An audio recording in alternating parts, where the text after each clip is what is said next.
Boar's Head is bringing a slice of Japan to the deli. Introducing Boar's Head Ichiban Teriyaki-style chicken. Tender, slow-roasted chicken breast, coated in our signature teriyaki glaze, where ginger, garlic, and a hint of brown sugar meet for a flavor that's both sweet and savory. New Boar's Head Ichiban Teriyaki-style chicken. The bold flavor of Japan. Now at the deli. Only from Boar's Head. Compromise elsewhere. Blog Talk Radio. Here we go.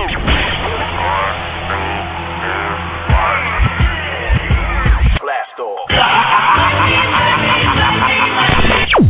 This is True Capitalist Radio. True Capitalist Radio. I am your host, the man they call Ghost. The badass of business. Give him capitalism or give him death. That's it. Period. Broadcasting from his Skyline office studios in beautiful downtown Austin, Texas. You sound fruitier than a box of Fruit Loops, for Christ's sake. And now, he'll take it from here. Your host, the prognosticator of prognosticators, the man they call Ghost.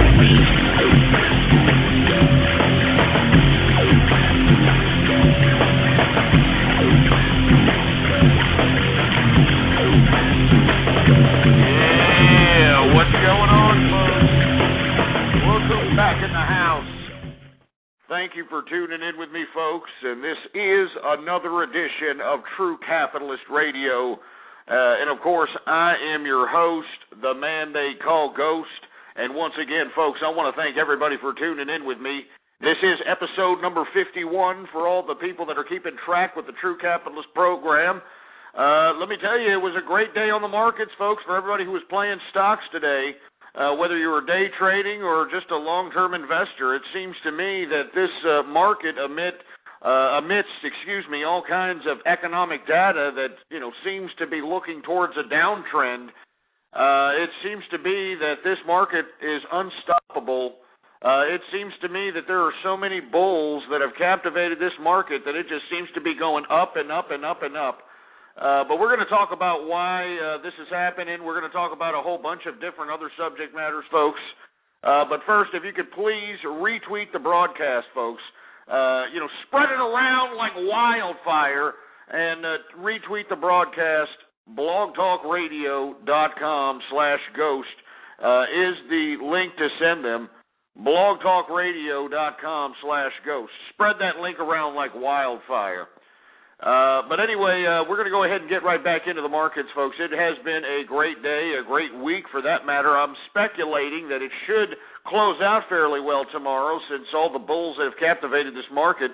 Dow Jones Industrials closed out today at 12,170.60, an increase today of 84.54 points, a percentage increase of 0.70%. S&P 500 closed out today at 1,309.66, an increase of 12.12 points, a percentage increase of 0.93%. NASDAQ closed out today, folks, at 2,736.42, an increase of plus 38.12 points, a percentage increase of 1.41%. Let me tell you something. There was a lot of increases on those tech stocks. And what I've been saying, folks, what have I been saying on this broadcast? That these tech stocks are real undervalued, folks. I mean, people are starting to understand that, hey, maybe I need to hop in on some of these lows here that are happening in the tech stock industry. That's why you see the NASDAQ up almost 1.5% today. And it just seems to me that these markets are unstoppable. I mean, there's bad economic data. There's economic uncertainty. Although there wasn't all bad economic data. We did have that one report that came out today that jobless claims are down 5,000 from last week to 382,000. So that's actually a good economic indicator. Another good economic indicator, folks, is the fact that Europe is collapsing from its own socialism, man. I mean, it is just unbelievable. What did I tell you? I've been saying this the whole time this week about watch Portugal. Watch Portugal. Well, anyway, Jose Socrates, which was the leader of Portugal, attempted to implement some kind of austerity reforms. And for you folks that aren't familiar with this, you keep hearing this word austerity, austerity. What the hell is austerity? It means that they're trying to restructure the whole socialist system. That's what that means. They're trying to restructure this socialist system so that these people can go back to work and not be a bunch of socialist scumbags. But anyway, Jose Socrates, believe it or not, that's his real name, the leader of Portugal attempted to implement these types of austerity measures. And, of course, the people just did not like it. The parliament didn't like it. So all of a sudden, because he couldn't pass this, the government resigned. The government quit, for Christ's sake. And now you've got this EU summit happening out there in the middle of Europe. They're trying to scramble up on, how they're going to bail out Portugal. You've got Moody's downgrading, over 150, 200 Spanish banks. So Spain is the next one to witness this other episode of economic collapse. I'm telling you, man, the European Union is collapsing from within, and the damn shame is that you've got the Germans, the Slogan, Volkswagen. You've got the Germans over here actually holding the European Union afloat with its work ethic and its production. It's the only thing besides France that produces anything. And these two countries are holding all these other little small pissing ground European Union socialist countries. They're bailing them out. Why do they keep talking about, we bailed out Greece and we bailed out Ireland. Now we're going to bail out Portugal. I mean, what are they going to keep bailing out, all these? I mean, they're going to bail out Italy? They're going to bail out Spain? I mean, let me tell you, all of Europe is about to fall, and it's falling because of its own socialism, folks. And this is what's fueling the markets. This is what's making our markets really unstoppable. It's unbelievable. As a matter of fact, another factor that made the equities markets gain today was this pullback on oil. Now, it wasn't much pullback on WTI sweet crude, but it was still enough, and it was still significant enough to bring in some gains on the equities market. So let's just go ahead and run through these damn energy prices, agricultural prices, and we can get down to business. Before we talk about WTI, let's go to the Brent crude oil. Brent crude, of course, is the oil that's shipped out to Europe and Asia. It's been up. It is way up, $115.72 a barrel, an increase today of 17 cents, a percentage increase of 0.15%. So let me tell you, Brent crude is still going up no matter what. And let me tell you why Brent crude is growing up. It's going up, excuse me.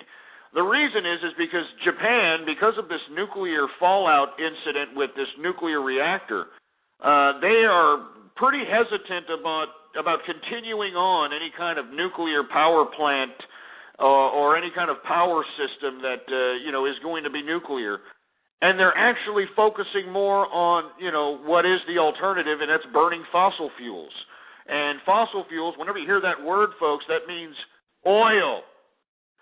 So that's why you have Brent crude going up, because it's already increasing demand, and now that they're talking about, kind of nullifying all this nuclear energy that they were, so dependent on, and now they're going to try to convert that into fossil fuels. That's going to increase demand, especially on the Brent crude end, because that's the crude oil that's shipped to Asia. So let me tell you, for all the Brent crude traders out there, eyeball that and take a look at how much that's going to send Brent crude up. Gasoline futures, folks, are down today $6.25. I hope that's a good precedent. Heating oil futures are up because we have that Arctic winter blast, even though it's the middle of spring out there in North America. Heating oil futures are up 70 cents. Natural gas futures are actually down 9 cents because, remember, we've been having runs up on natural gas for some reason, and I think it's because of the impulsive reaction of the investor reacting to this nuclear meltdown that's happening in Japan.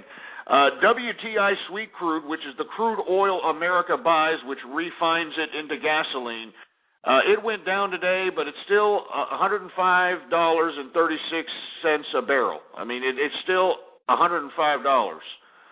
It went down today 39 cents, but 39 cents is nothing. We need to bring that crude oil price down even more. But we did see some sell-offs on some of the agricultural commodities. Canola futures, well, it didn't go up. Didn't go down. Excuse me. It went up $6.40. Canola futures. Cocoa futures are down $48 after all those increases. I'm telling you, the chocolate market's been unbelievable. If you happen to, somehow you're able to captivate these gains that are happening in the commodities futures, because it doesn't relate to chocolate companies. Like, you can't benefit from the increase in cocoa futures by investing in some kind of a chocolate bar company. It doesn't work that way, because the high prices of cocoa is going to be offset by the purchasing of the actual raw material, which is cocoa and sugar and all these other commodities that make this candy bar, and they're going to offset that by passing it off to the consumer by raising the price. And if they raise the price, there's not going to be fat lard asses shoving about 4 or 5 candy bars down their shit funnel about 3 or 4 times a week, and as a result they lose profits. So we got coffee futures. They're starting to go down. They've been increased dramatically, but they've been going down, selling off $2.80 on the negative for coffee futures.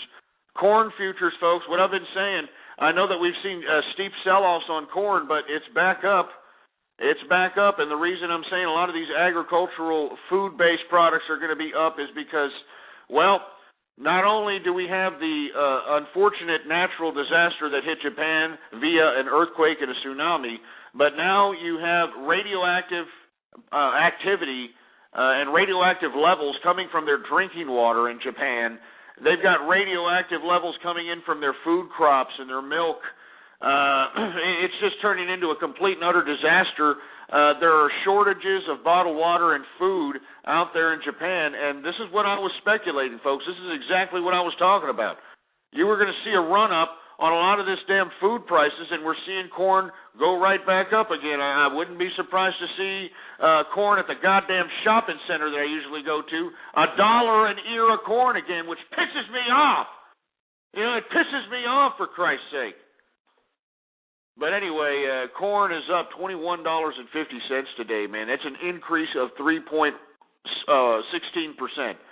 An increase of 3.16% today alone. So that should show you something, man. That means that when you take out a good chunk of the global economy, and let me tell you, Japan, Japan is the 3rd largest economy in the world.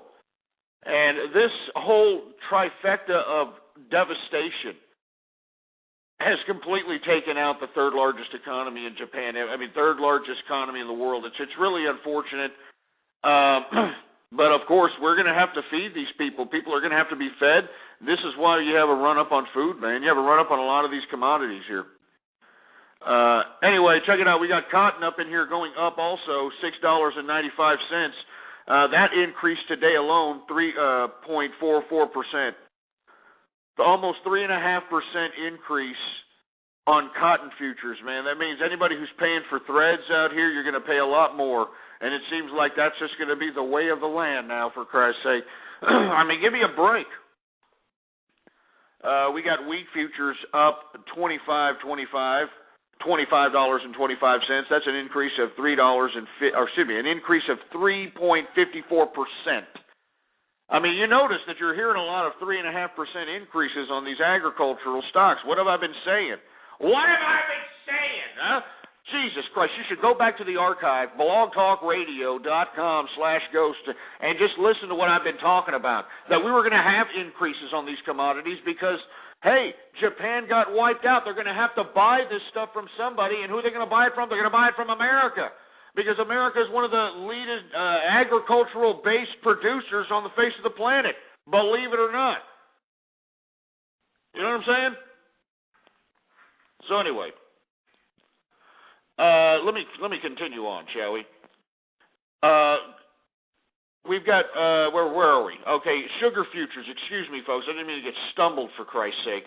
But we got sugar futures up 87 cents, and guess how much of a percentage that increase was, huh?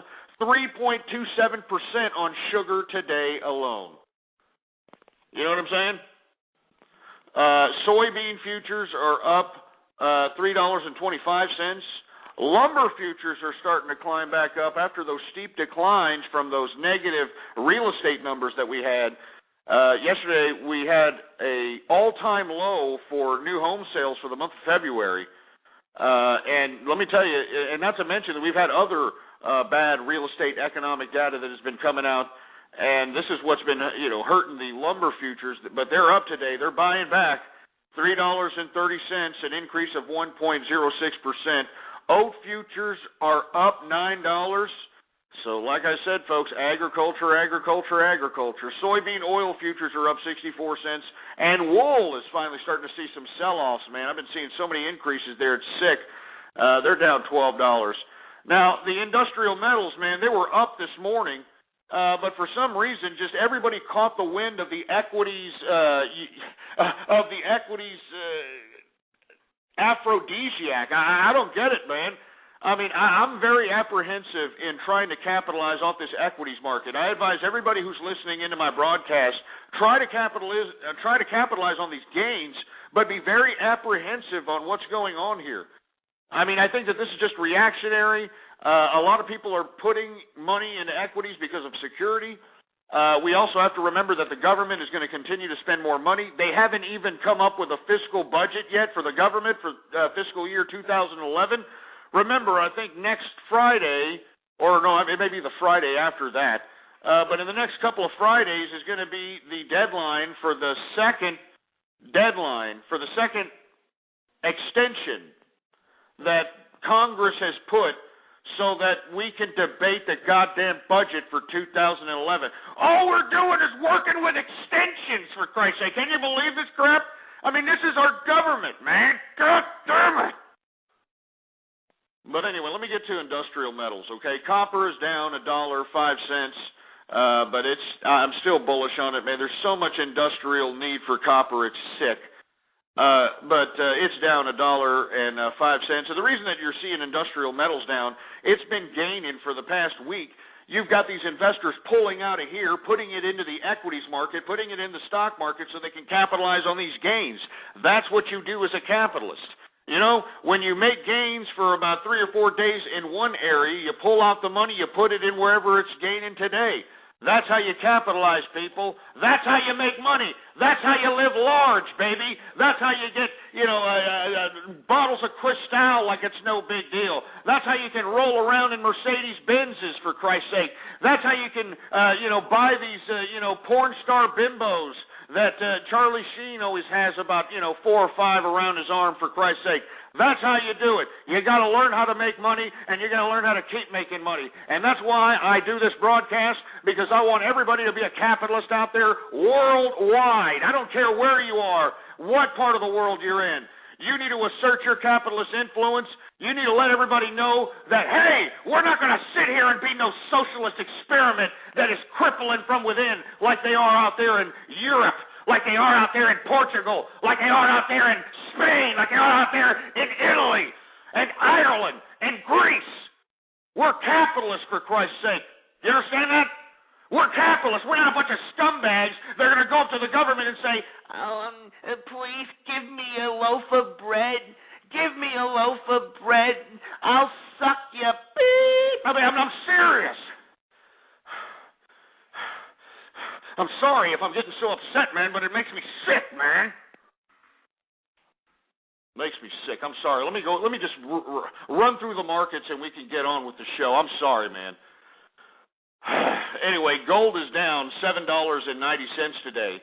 Like I said, these investors are, getting out of the industrial metals today. They're putting their money in the equities markets. The equities markets are up.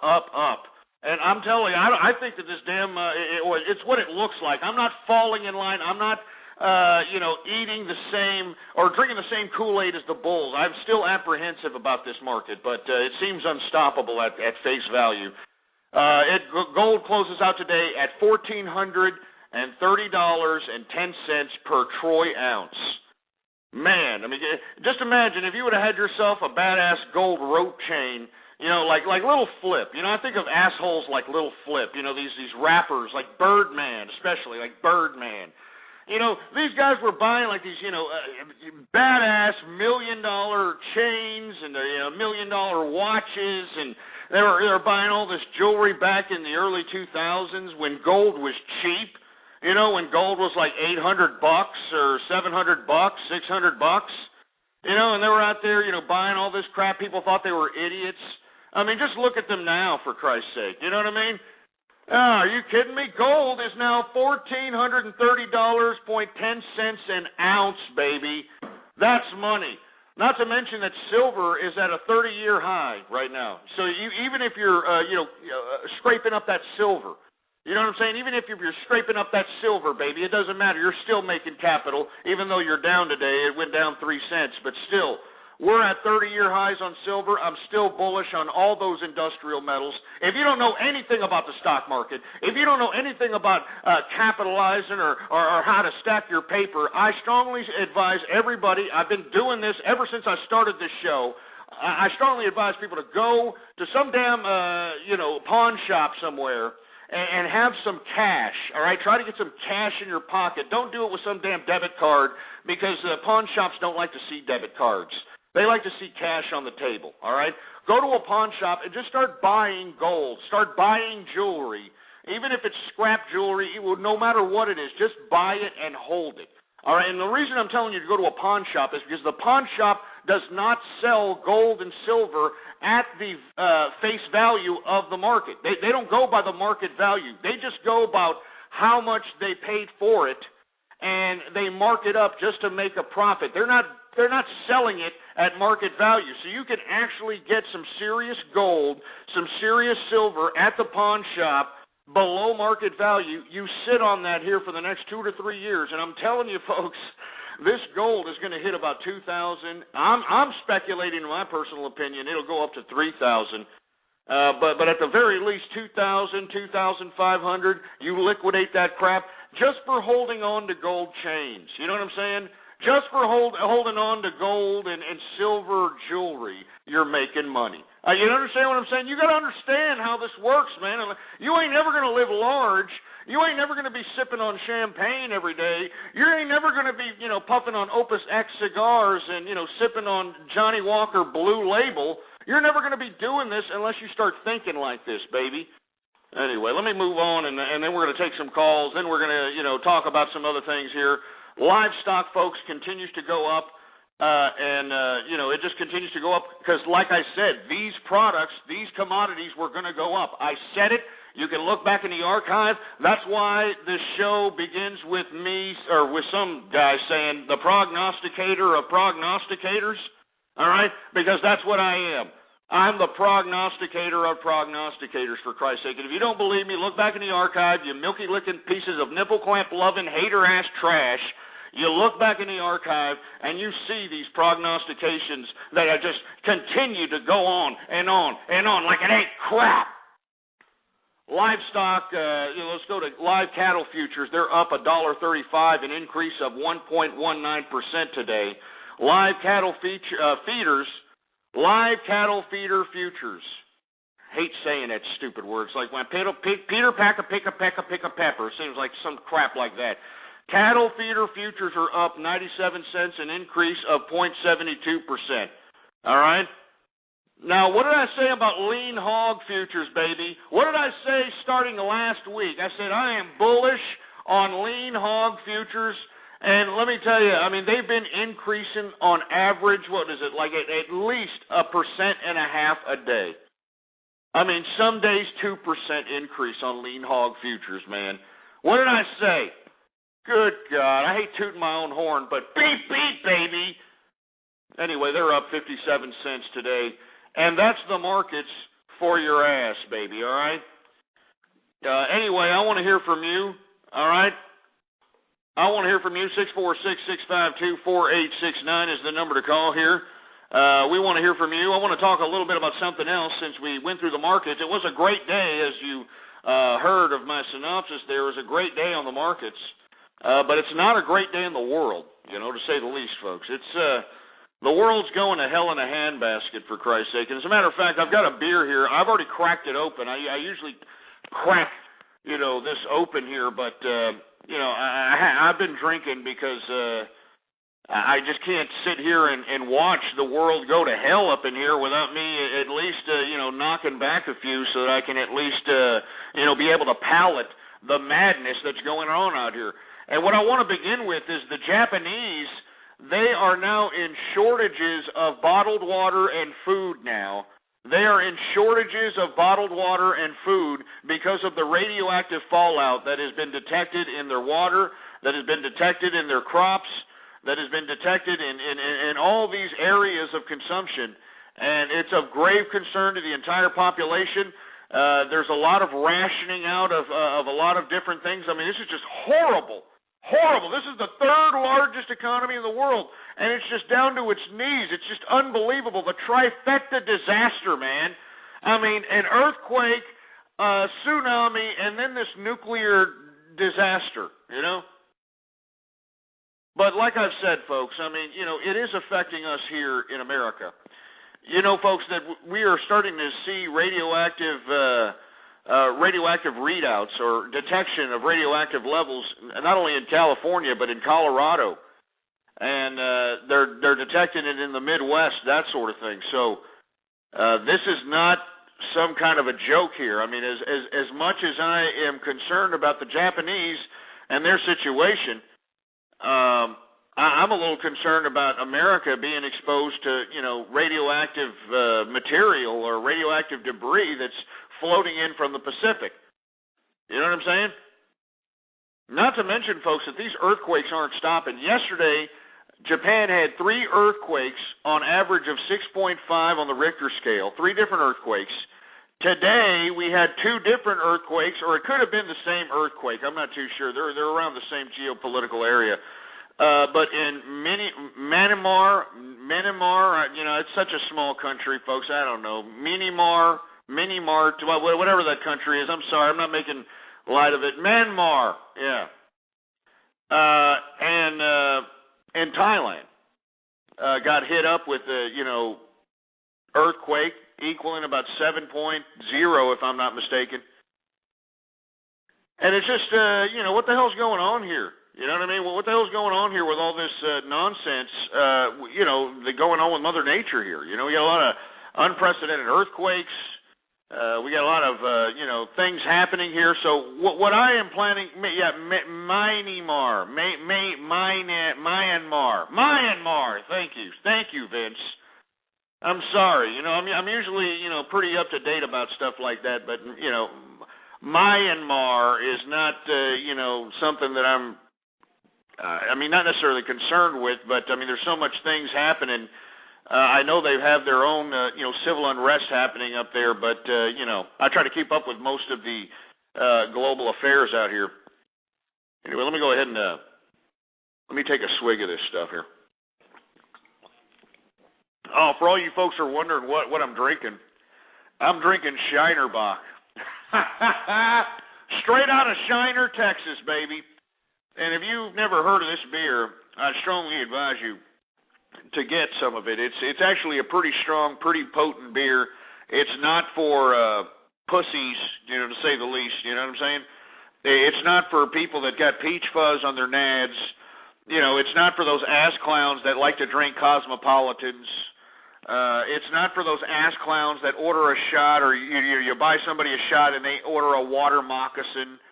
This is a man's beer, and you drink about 3 or 4 of them, and if you're not a drinker, you could possibly get messed up severely. You know what I'm saying? Hey, well, Goku, I'm just drinking beers. I was drinking St. Pauli's Girl. A couple of days ago, and it was because of that, that beer-mated bimbo wench that was on the front bottle there. Man, she had her damn tits hanging out, and I just had to buy the beer. It tastes like Heineken. Actually, it tastes better than Heineken. But like I said, I drink every day, and it's not because I'm a drunk. It's because I'm a connoisseur. You know what I mean? I'm a connoisseur up in here. I'm not some idiot that's just getting drunk on Billy Carter beer or Schaefer or some cheap crap. You know what I'm saying? Anyway, Hey, I'm not advising anybody who's under the age of 21 to drink, but do remember this, that I remember going to Mexico, because I'm from Texas, all right? I'm from Texas. And, sometimes you want to go down to Mexico. You can't go down to Mexico anymore, especially in the border. You can go down to, where the Mayan ruins are. You can go down to the Caribbean, or like southern Mexico, where the tip of central Mexico and the Panama Canal meets. Oh, I mean, that is just a beautiful area. It's completely different. It's not the border Mexico. So if you ever plan a trip and you want to, go out someplace tropical, that's the place to go to, man. It's very inexpensive, and there's a lot of Americans actually buying homes out there. It's beautiful. But, we used to be able to go to the border. And the border, it's just, it's like a whole bunch of clubs and bars in a whole entire strip, it's kind of like 6th Street, but ghetto style. You know what I mean? Completely just gutter. I had a good time. Don't get me wrong. At the time when I went out there, it was like 7 beers for $1. And you could buy a bottle of Jose Cuervo in the bar. It's not the big bottle, but you can get yourself a mini bottle of Jose Cuervo for like $1.50. It was just unbelievable. And you had these hot tamale whore bags out here, just walking around, just waiting for some American chap, to come in and fall in love and give them American citizenship out here.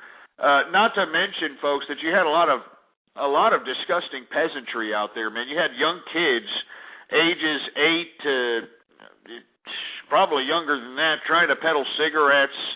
And this is at nighttime, man. I'm out here at 11, 12 o'clock midnight. Anyway, the reason I brought that up is because, believe it or not, there's no laws in Mexico, or at least I didn't think there was any laws, because I saw kids that looked like 13, 14 years old that were, straight boozing in the club with everybody else. I mean, seriously. Out there in Mexico, I was in Montemodos, Mexico. All right, Montemodos, Mexico. Excuse me if I don't pronounce it appropriately. But Montemodos, Mexico, man, and it was just unbelievable. Unfreaking believable. Anyway, I'm sorry, I didn't mean to share that with you. I know I'm kind of long-winded there, but we were talking about the bottled water shortages and the food rationing that's happening in Japan because of the radioactive fallout that's happening. Now, my criticism of Japan, now I know this is a rough criticism to say now, considering that they are suffering from a lot of, horrific disaster. But as I recollect, the Japanese used to pride themselves on making all these robots, that used to do a do-si-do and walk upstairs and play violins, and they had robots that looked like some geisha. Did you see that one? I'm sure you can find that on some goddamn, video portal site out here, but they had some, I'm not joking, man. They had all these damn robots, and what, for the life of me, I just don't understand how come they can't get one of these robots to go into the damn radioactive, whatever the hell you call it, the nuclear reactors out there, and either physically spray the water themselves, physically spray the water themselves onto the damn nuclear reactor, or, do something. I'm just saying, I'm just saying. Anyway, I'm getting off subject. I'm sorry, folks. 646-652-4869. My heart and, prayers go out to the people of Japan. It's just horrible. But once again, America is suffering from the the radioactive fallout that's happening in Japan. So I just hope that the trace elements that are in the air aren't going to affect us at all. And I don't want my son to be growing out with a third arm or something, or his son, growing out with like a third arm out of his ass or something because of this radioactive fallout, and it gets into all our crops, all our food, all this other garbage. Man, give me a break.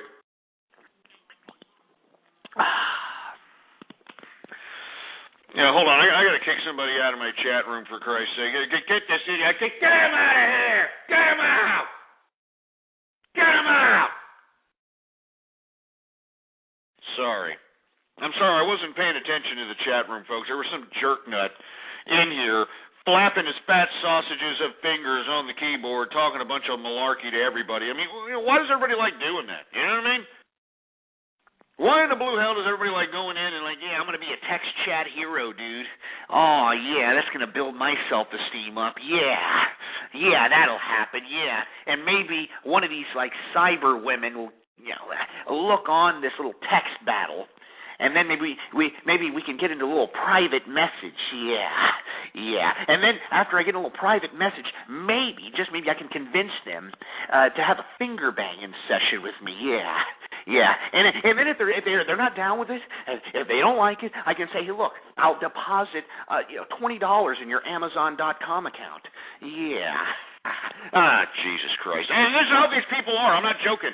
These are how these people are. I know it sounds like I'm being obnoxious, but that's how they are. They're sick. Perverts. Anyway, that's about enough of Japan. I mean, I just hope that they can, I'm trying to get optimism for them, man, but, man, they are really suffering. They are really suffering, and I don't know if they're going to be able to bounce back from this, man. It's just horrible.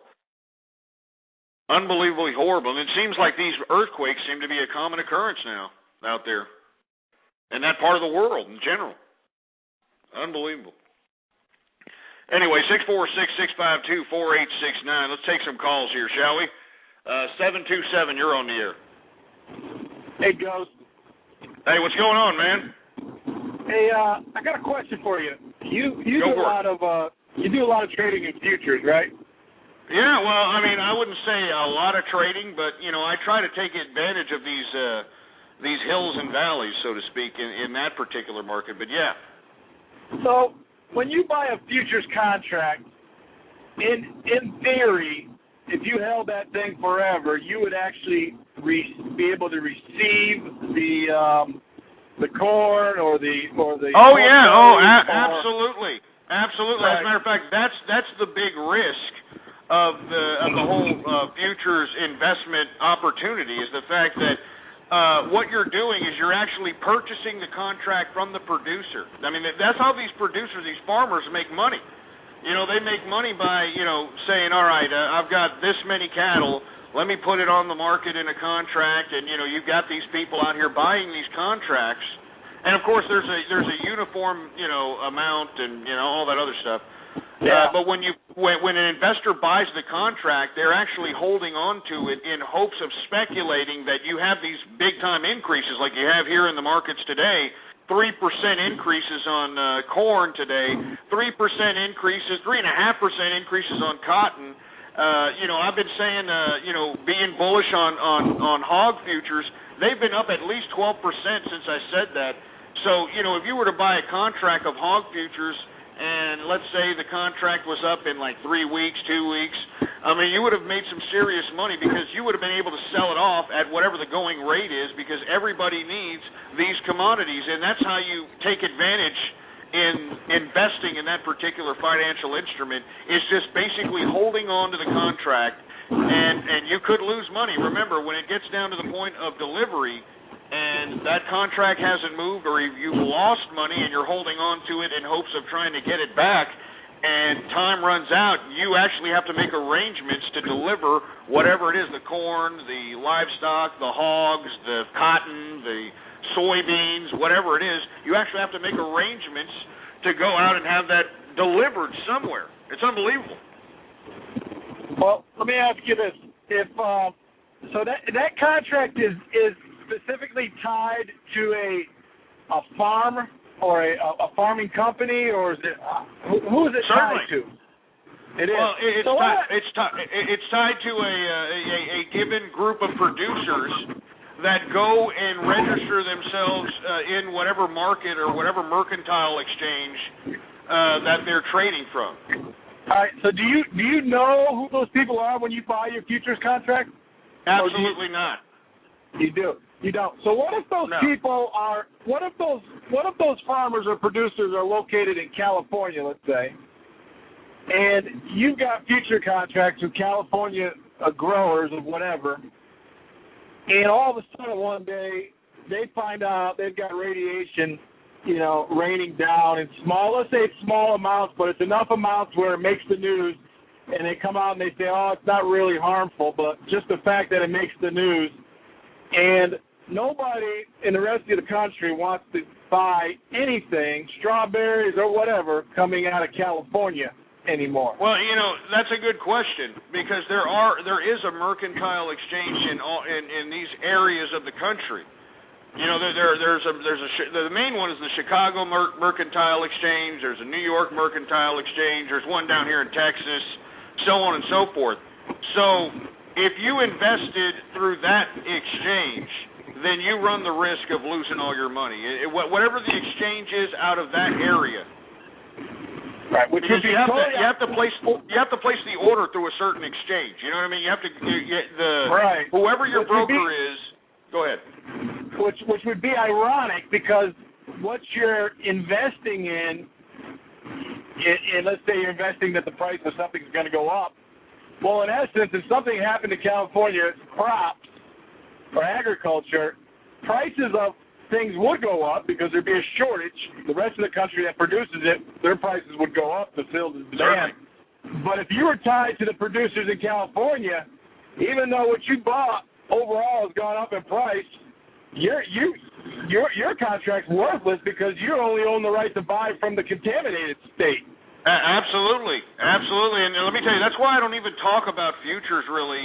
I vaguely talk about it because there are some people that really take advantage of this type of trading. I mean, it really is a lucrative financial instrument. There are a limited amount of brokers that partake in this, and if your brokerage, like let's say you're with one of these electronic brokerage firms, and one of the mainstream ones, I should say. And I think, if I'm not mistaken, typically they don't even have an opportunity there where you can actually trade from the computer and actually get a futures contract. You actually have to call that in to somebody at an exchange, at the mercantile exchange, and now you're at the whim of your broker on if they have a seat at that exchange. So the minute that the news hits that they've got some radiation in California, everybody who owns futures in whatever isn't going to know if their futures are tied to California or not. Well, they'll know, believe me, because it says on the contract, when you receive the receipt for the contract, it tells you what exchange that or at least you should know what exchange beforehand you're buying these commodities from. You have to know. And it's really risky, man. That's why I don't talk about them on here, because it's a really risky investment. That's a very keen observation. I hope that not too many people and investors in California are thinking about that or listening to this, because that would literally hyper sensationalize the whole market. But you have a valid point. California by itself can practically feed the world. I mean, people think of California as oceans and movie stars. They don't realize how much stuff is grown in California. I know, it's a lot of agricultural land out there, and you bring up a valid point that what if some of this radioactive material, just kind of accumulates on these commodities, and that's a very, very valid point. But if you want my personal opinion, I don't think they'd tell anybody. I mean, that's my personal opinion. I mean, I'm not trying to make assumptions. Look at I don't know where Japan gets their bottled water, but I mean, look how fast. I mean, somebody's manufacturing. Somebody got a ton of orders in the last couple of days at their company for bottled water. I don't know who's bottling it. I don't know where they're getting it. I don't know if they're importing bottled water or whatever. But you saw what just one news report of so-called safe amounts of radiation in water did to Tokyo. I mean, they had a total run on bottled water. So it wouldn't take. I know it's really unbelievable. They're rationing it out. I heard there's price gouging. There's all that thing. The whole gambit is happening out there in Japan. It's really sad. Anybody who had the ability to get out were lucky, because now whoever's stuck there, it's a pretty dire straight situation, man, and right. I don't know if they're going to be able to get out of it. I mean, they cannot stop this radioactive or these reactors from smoking. And as they continue to smoke, that's more radioactive debris. I mean, we're taking the light end of it. They're taking the brunt of it. And to be honest with you, I think they're lying to their people when they say there's no health risk. That's why they're not stupid. I mean, the Japanese people aren't stupid, even though they said there's trace amounts of, or they said more than trace amounts of radioactive levels in the drinking water.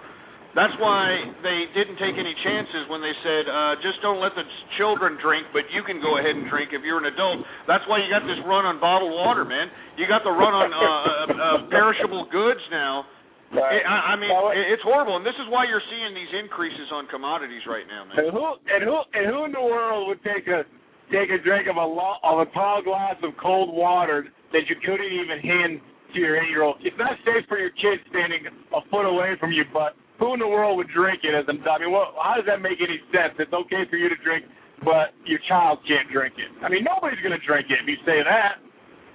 I mean, I'm telling you, I think that the government of Japan is showing their ass. I think that the corporate infrastructure of Japan is also showing their ass.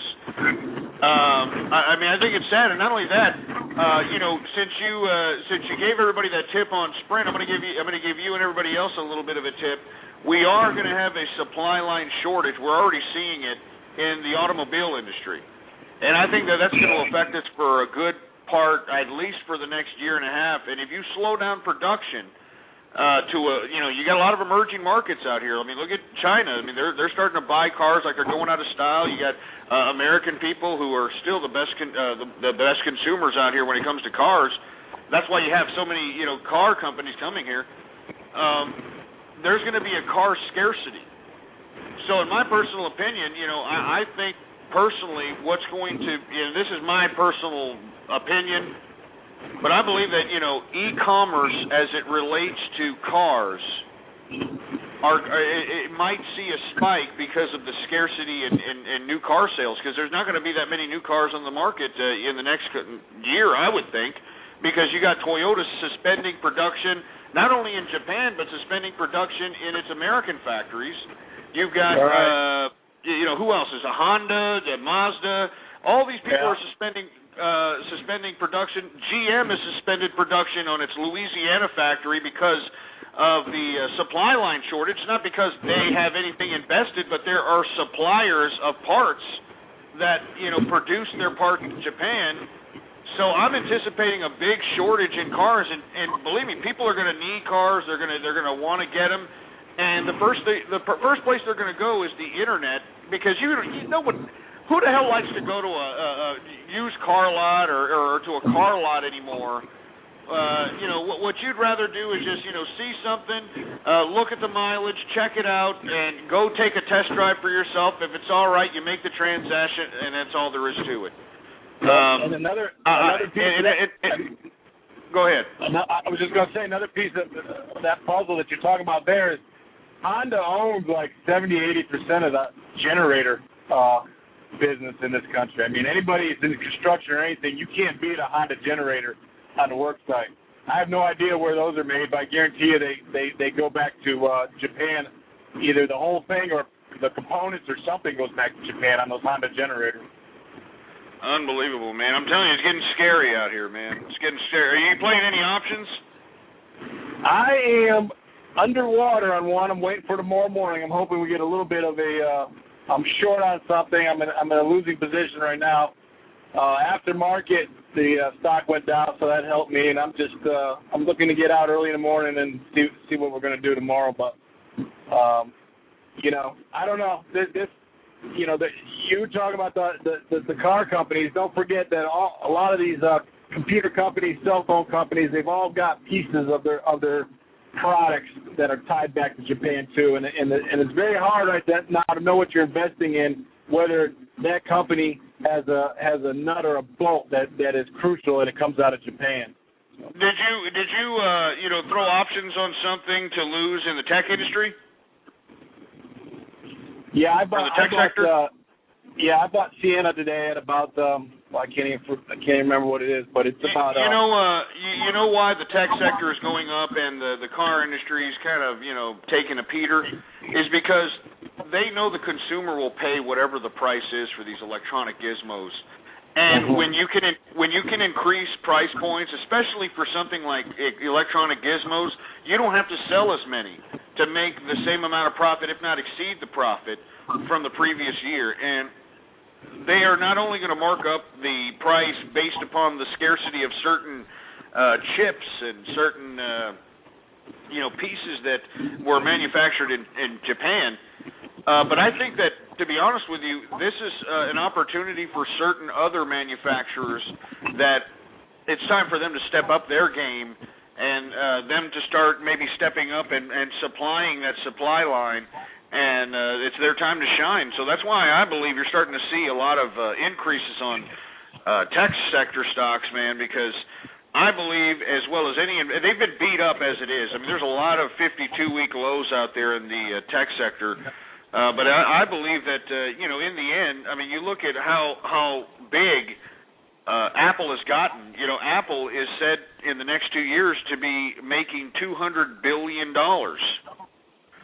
So I don't think that they're going to keep that market share completely. I think, once Steve Jobs, God forbid, goes and succumbs to his illness, I don't think that Apple will ever be the same, and I think it's wide open for any tech company to step their game up and start taking some of this market share that Apple has. I mean, once people start realizing that Apple is selling them beta test, they sell them a product for them to beta test. I mean, that's what the iPad 1 was. It was a beta test, but they sold it to their consumers in believing that, hey, it's a new product, look at this. And they sold it to them, and these people literally beta tested it for them while making them a profit. That's why the iPad 2 is so much better. Everybody's talking about, it's so much better, so much lighter, and this and that. At some point, people are going to get tired of this crap. They're going to be burned by Apple, by them continuing to do this type of thing. And I think it's time for anybody in the tech sector. I'm not saying any specific name, but I do believe that their time to shine. There's always blowback whenever a company gets too successful. Think how people just grew to hate Microsoft when they were just on top of the world, and people would do anything. I remember that. It became, cliche not to use a Microsoft browser, to find a Firefox or find this one. And people just revolt against the most popular thing. So there is a point where Apple and Google both risk peaking out to where it becomes, the counterculture, it becomes hip not to use those products anymore. And not to mention that, they're just, I don't know about Google. I mean, they're pretty shyster, but Apple, I think that they've just burned their consumer so much. I mean, I'm surprised that they've been able to sustain their business. I mean, the power, the computing power, the processor power, the RAM space. I mean, it's substandard when it comes to some of these products in development at some of these computer companies and chip companies that I don't want to mention. And I think that at some point you're going to start seeing interchangeable type interfaces and hardware and peripherals like you did with the PC with these touchscreen little iPad gizmos. And I think that in the end is going to be the demise of, not necessarily demise of Apple, but it's going to pull back from their market share. And that's why you're starting to see people starting to get aboard these tech stocks, man. I'm telling you. When you got dumbass Facebook evaluated at $60+ billion for the company, you've got Twitter evaluated at $25 billion. How do they get that way? They get that way because there are consumers or there are users that have these kinds of electronic gizmos that have a finite lifespan. Everybody's got to get a new one because the battery sucks, or they break it, or they spill some garbage on it. So I mean, I can see why tech's starting to finally starting to go back up. Yeah. Well, I'll leave you with this. RIM just announced their earnings, which RIM is RIMM. They make BlackBerry, and they're like down 10 to 12% after market after announcing their earnings. They disappointed massively.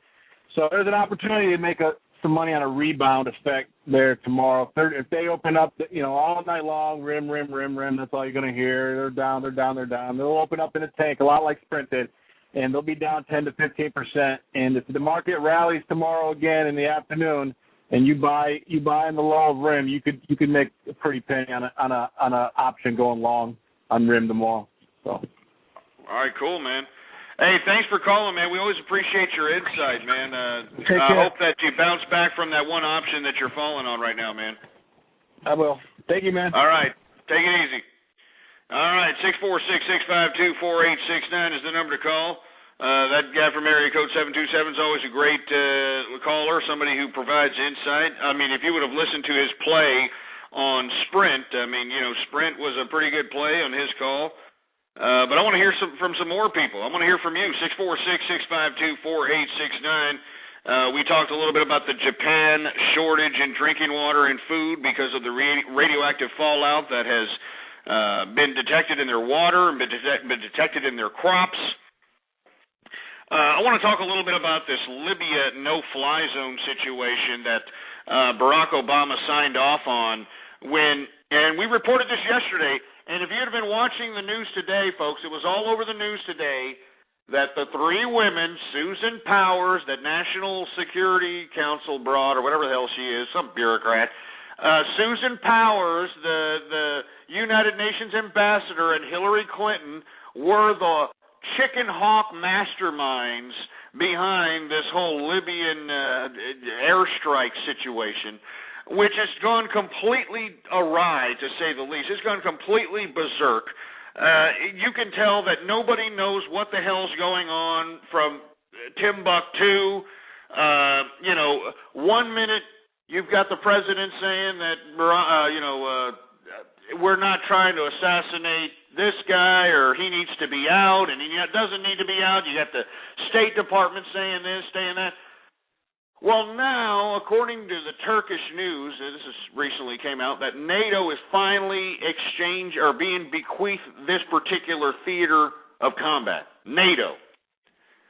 This is the international institution that's going to take over the Libyan situation. And I don't know if you've been keeping up with the situation in Libya, but it's pretty much a stalemate, folks. I mean, the rebels aren't gaining very much. The Muammar Gaddafi's forces aren't gaining very much. You've got the French Air Force bombing the hell out of Gaddafi's compounds and where he's suspected that he's at.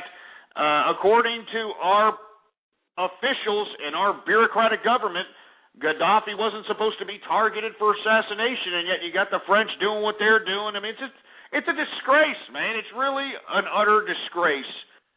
And, I hate to say this, but, like I said, this just proves that Barack Obama is completely out of the loop. He's just happy to be president. You know what I mean? He's like, yeah, baby, they elected me president, baby. You know what I'm saying? And there ain't nothing they can do about it, baby. There ain't nothing they can do about it. You know what I'm saying? I'm going to sit here with my 40 ounce and my Kit Kat, baby. I'm going to go play golf, baby. I'm going to go to South America, baby. Ain't nothing you can do about it because I'm Barack Obama, baby. Yeah. Seriously. I mean, this has got to be one of the most incompetent presidents of all time, man. I mean, seriously. I'm not joking. Now, look, I mean, Barack Obama hasn't hurt my pocketbook, but at the same time, he's done a lot of damage to this country, a lot of damage to the world now. You know what I mean? Signing off on this Libya little, quote-unquote, no-fly zone, which turned into bombing the hell, carpet bombing the hell out of the damn whole country. Now, you've got the Arab world interpreting this as a damn crusade against the damn Islamic world, or the Muslim. I mean, good God, for Christ's sake, who's in? See, this is what Obama gets for sending, I'm not trying to be sexist here, but this is what he gets for sending a woman to do a man's job, I mean, what is a woman going to know being some chicken hawk, war-hungry woman? I mean, what do they know about sending troops to war? And not to mention, if you're going to go in and dedicate American troops to a certain military theater of combat, Well, then why don't we just go out and finish the job instead of being some pussy-whipped ass clowns that are just kind of, going to be in the background over here while all these Europeans are, running roughshod out here in Libya. Meanwhile, all these, dumbass European countries are bombing the hell out of Libya. We're the ones taking the PR back blow from the Arab world. It's stupid, man. Jesus Christ. Oh, but he can make a hell of a college bracket, huh? Give me a break. 646-652-4869 is the number to call here. We're talking about this ridiculous no-fly zone, this Libyan no-fly zone that Hillary Clinton and Susan Powers and that other bimbo all gather around and say, yeah, you know what we're going to do? We're going to go out and we're going to change the world. We're going to change the world. I mean, these stupid bimbos believed in these international institutions, and where did it get them? Where did it get them? You know why Barack Obama signed off on this? Because, first of all, he's not doing anything. He's just signing off. And then when he runs again for 2012, he's just going to be able to say, oh, man, that was her fault, baby. Man, she wanted to do this and do that, and I'm doing this. I got to worry about the economy, baby. I got this, I got that, I got health care, and I just said, whatever, baby. You the Secretary of State, man. You know what I'm saying? You Hillary Clinton, baby. You Slick Willie's wife, baby. You should know what to do, so go do what you do, baby. And he's going to blame it all on Hillary Clinton, and, that's all she wrote. All right? I mean, this is all this is about. You're going to blame it all on Hillary just so he can kind of weasel himself into a new 2012 seat. And let me tell you, if you think that the Republicans or teabaggers or any other opposition is going to be able to run somebody against Barack Obama or Hillary Clinton and be able to win, I mean, give me a break. I saw the latest poll. You know who's leading the latest poll in the right? Mike Huckabee. Mike Huckabee is leading the polls, for Christ's sake. So, I don't even have to say anything else, for Christ's sake. Anyway, let me take some calls here. 646-652-4869 is the number to call here. We got Brandon Throp in here. What's going on, man? Hi, mate. All right. What's going on with you? I was just ringing to, do you know you were on about the cars before in Tokyo? Not Tokyo, in Japan, should I say. Just wondering what your opinion was on gasohol. On what? Gasohol. I think it's called that anyway. I don't understand what you're saying. What it is it's like a fuel that cars run off, but it's glucose, if you know what I mean. It's glucose? Yeah. Do you run the car off glucose? You stupid, silly bastard. 404, you're on the air. Hey guys, how's it going? Hey, what's going on? Is that Billy D, man? What's going on, man? Yes, sir. Yes, sir. I'm doing pretty well. I wanted to just chime in on Libya for a moment. All right, go for it, man.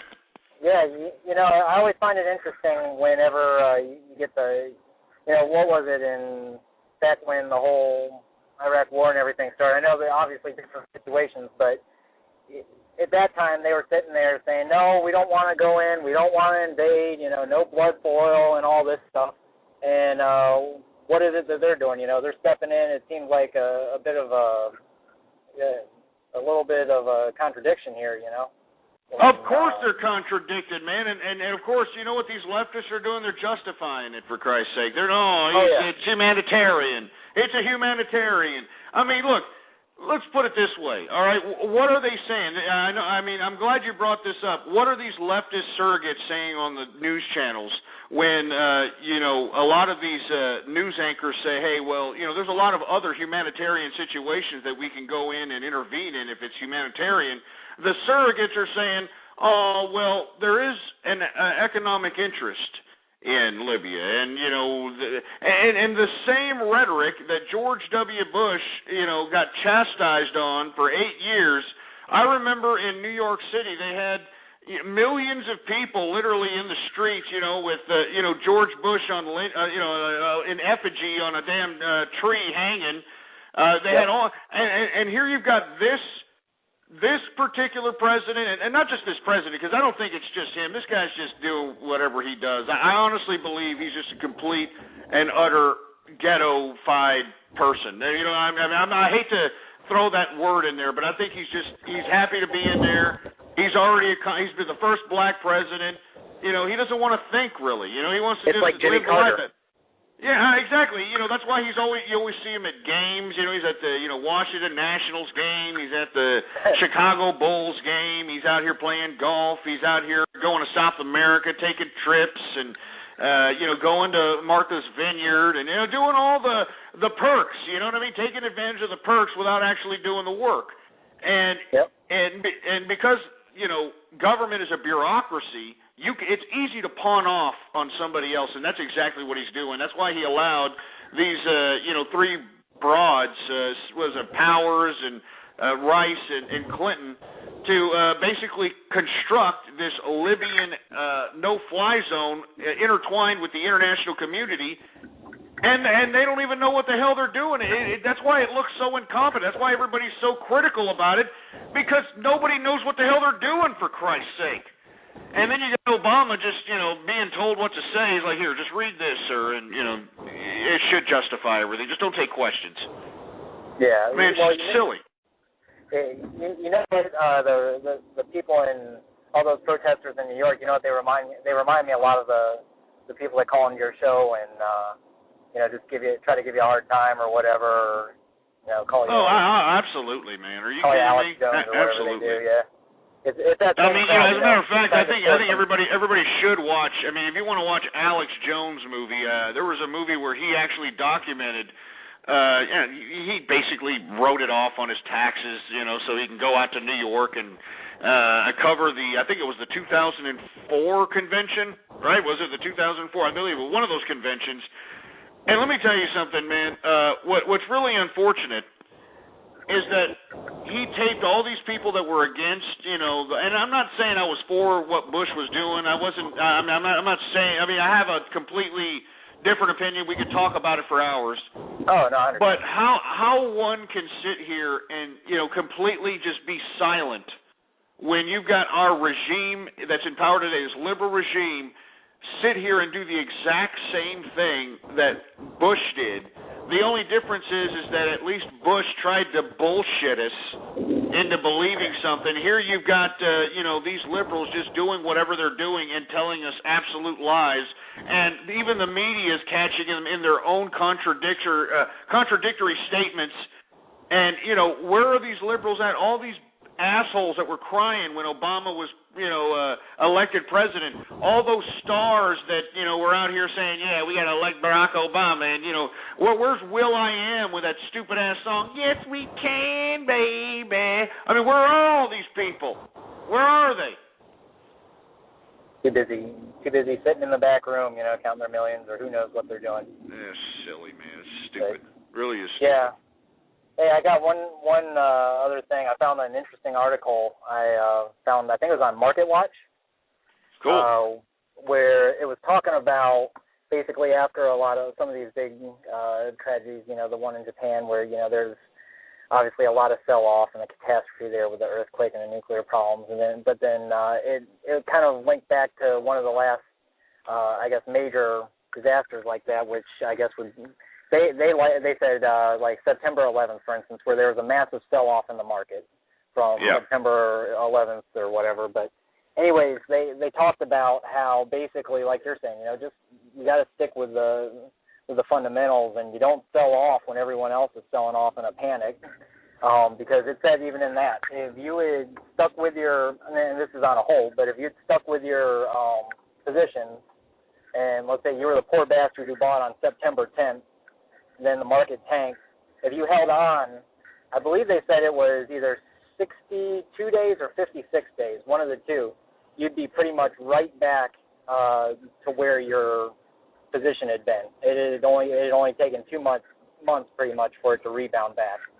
Yeah, well, that's what Warren Buffett says, man. I mean, Warren Buffett says long-term investments where it's at. You know, I know it's hard to wait for that investment to finally mature to where you're living large off that investment, but it's, you know, it's true. You know, I mean, just as long as you're not investing in a company that could possibly go out within the next 5 years, but if you got a company that looks good, good fundamentals, the demand is there, profits there, everything should be all right, man. And that's why I always tell people you might as well just put your money in equities, because the damn money you get in a bank or some money market account, it's not even going to pay for the rate of inflation, man. Oh, hell it's not no. even going to pay for the rate of inflation. Yep, and right. Believe it or not, inflation is actually good for the market. You know, this is what really sucks, because if you keep your money in the market now, and let's say we go into a QE3, which, you know, believe it or not, this is actually being talked about. I mean, we're QE2, which is the quantitative easing monetary policy that Ben Bernanke has implemented through the Federal Reserve.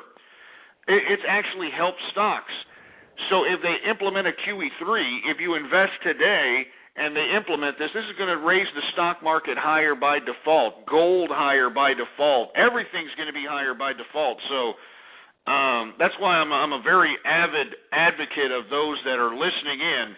Instead of going into a bank and just letting your money sit there, and it's just not even getting a 1% interest rate, which is not even keeping up with the rate of inflation, or even if you get a good money market account for about 2%, it's not keeping up with the rate of inflation.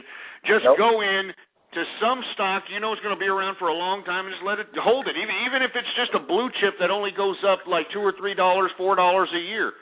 I mean, depending on how many stocks you have, that's a hell of a lot better of an increase than any kind of financial instrument related to the traditional banking system. You know what I'm saying?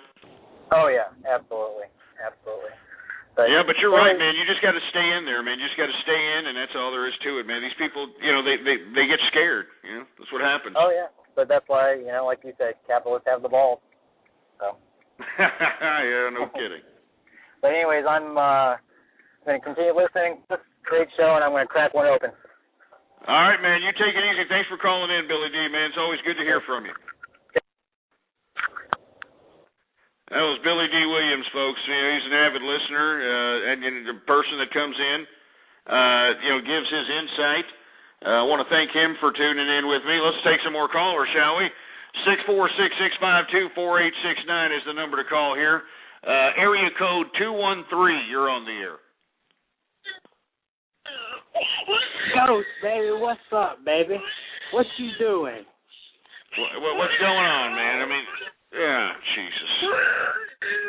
Nothing, baby, nothing. Listen, it's March 24th. I got 7 more days before the first of the month, baby, before we make it rain on the city. You know what I'm saying? But basically, the reason I was calling is I wonder why you hating on Barack Obama so much, man? Why you hating on him, man? Why am I hating on him? He's not doing anything. He's not doing a damn thing, for Christ's sake. He's trying his best, baby. Ever since he got into the office, the stock market's been up. Are you going to argue with me on that? Can you say no, Obama's the stock been out? market has been up, but look at his policies. I mean, look. Why don't you stop choking that kid for a second so I can talk? Here, let me put you on mute for a second. God damn. Stop choking that kid for a second. Now, look, I'll agree that since Barack Obama's been in office, the stock market has been in an increase, all right? It's been in a complete bull market, all right? I agree. But you have to understand why that's happening, because the government continues to spend money. We're on a spendthriftaholic. I mean, it's devaluing the currency. The money, the cash that you have in your pocket, it's being devalued every time this damn liberal regime spends this money on whatever the hell they spend it on. So as a result, by default, the stock market's going to go up, because whatever the stock market was worth before the printing of the money, it's going to be worth more by default because the money is worth less. Do you understand? It's the same thing with gold, the same thing with everything. It's going up by default because these people are spinning us into oblivion. I mean, don't you understand that, or are you just too busy, you know, collecting your damn first of the month check and then making it rain or doing whatever it is that government cheese collecting pieces of milky licking, nipple clamp loving, butt plug up the ass looking, mooching pieces of waste of human flesh do? What do you got to say for yourself? Look, baby, look, all you white folks that hate on Obama all you want to, but since he's been in office, the stock market's been going up. I've gotten tax breaks on my unemployment check. I mean, he's giving us more money, and even as a capitalist... No, he's giving you my money. He's giving you my money, you useless piece of garbage. He's giving you my money. Well, either way, baby, I'm making it rain, and I can't wait for the 1st of April. It might be April Fool's to everybody else, but it's payday to me. Hey. You silly bastard. Get this stupid freeloading piece of crap out there. I mean, do you hear this, folks? I mean, I have to take this every single day. These antagonists, these pieces of garbage that are wastes of human life that have no integrity whatsoever, for Christ's sake, except for being waste of human life.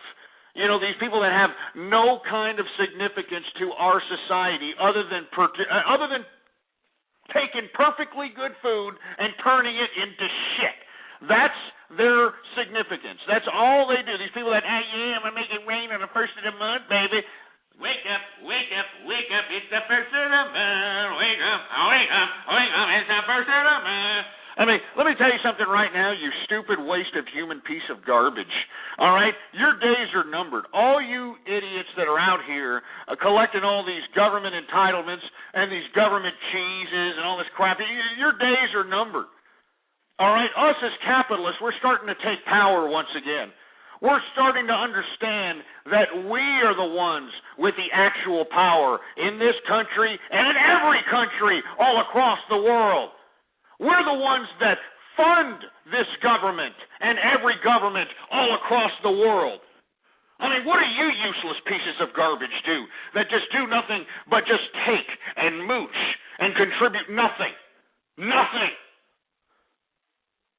This is why I'm telling you, folks. So let me tell you, tomorrow I am going to announce my social networking site that is going to be strictly for those of us that are capitalists. For those of us that are true capitalists.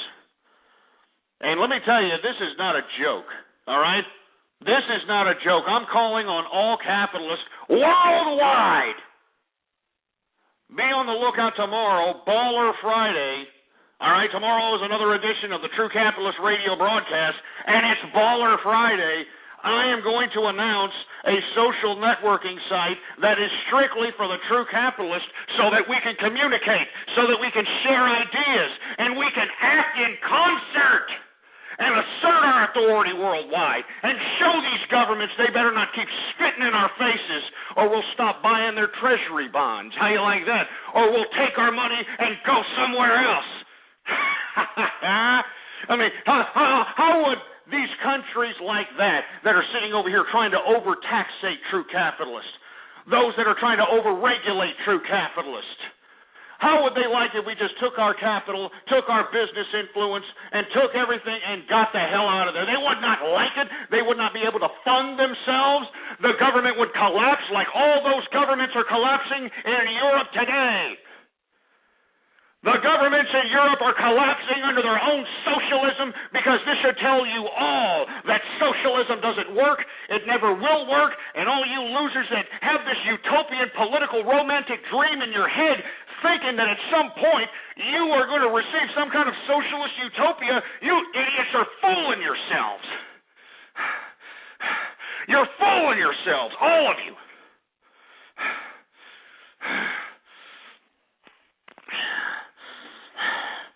It makes me sick, man. I'm telling you right now. It makes me sick. Anyway, folks, sorry. I'm sorry I'm getting out of hand here, folks, but I'm sick and tired of these losers continuing to think that their life is so significant because they're able to collect a goddamn check and shit out a kid. You understand?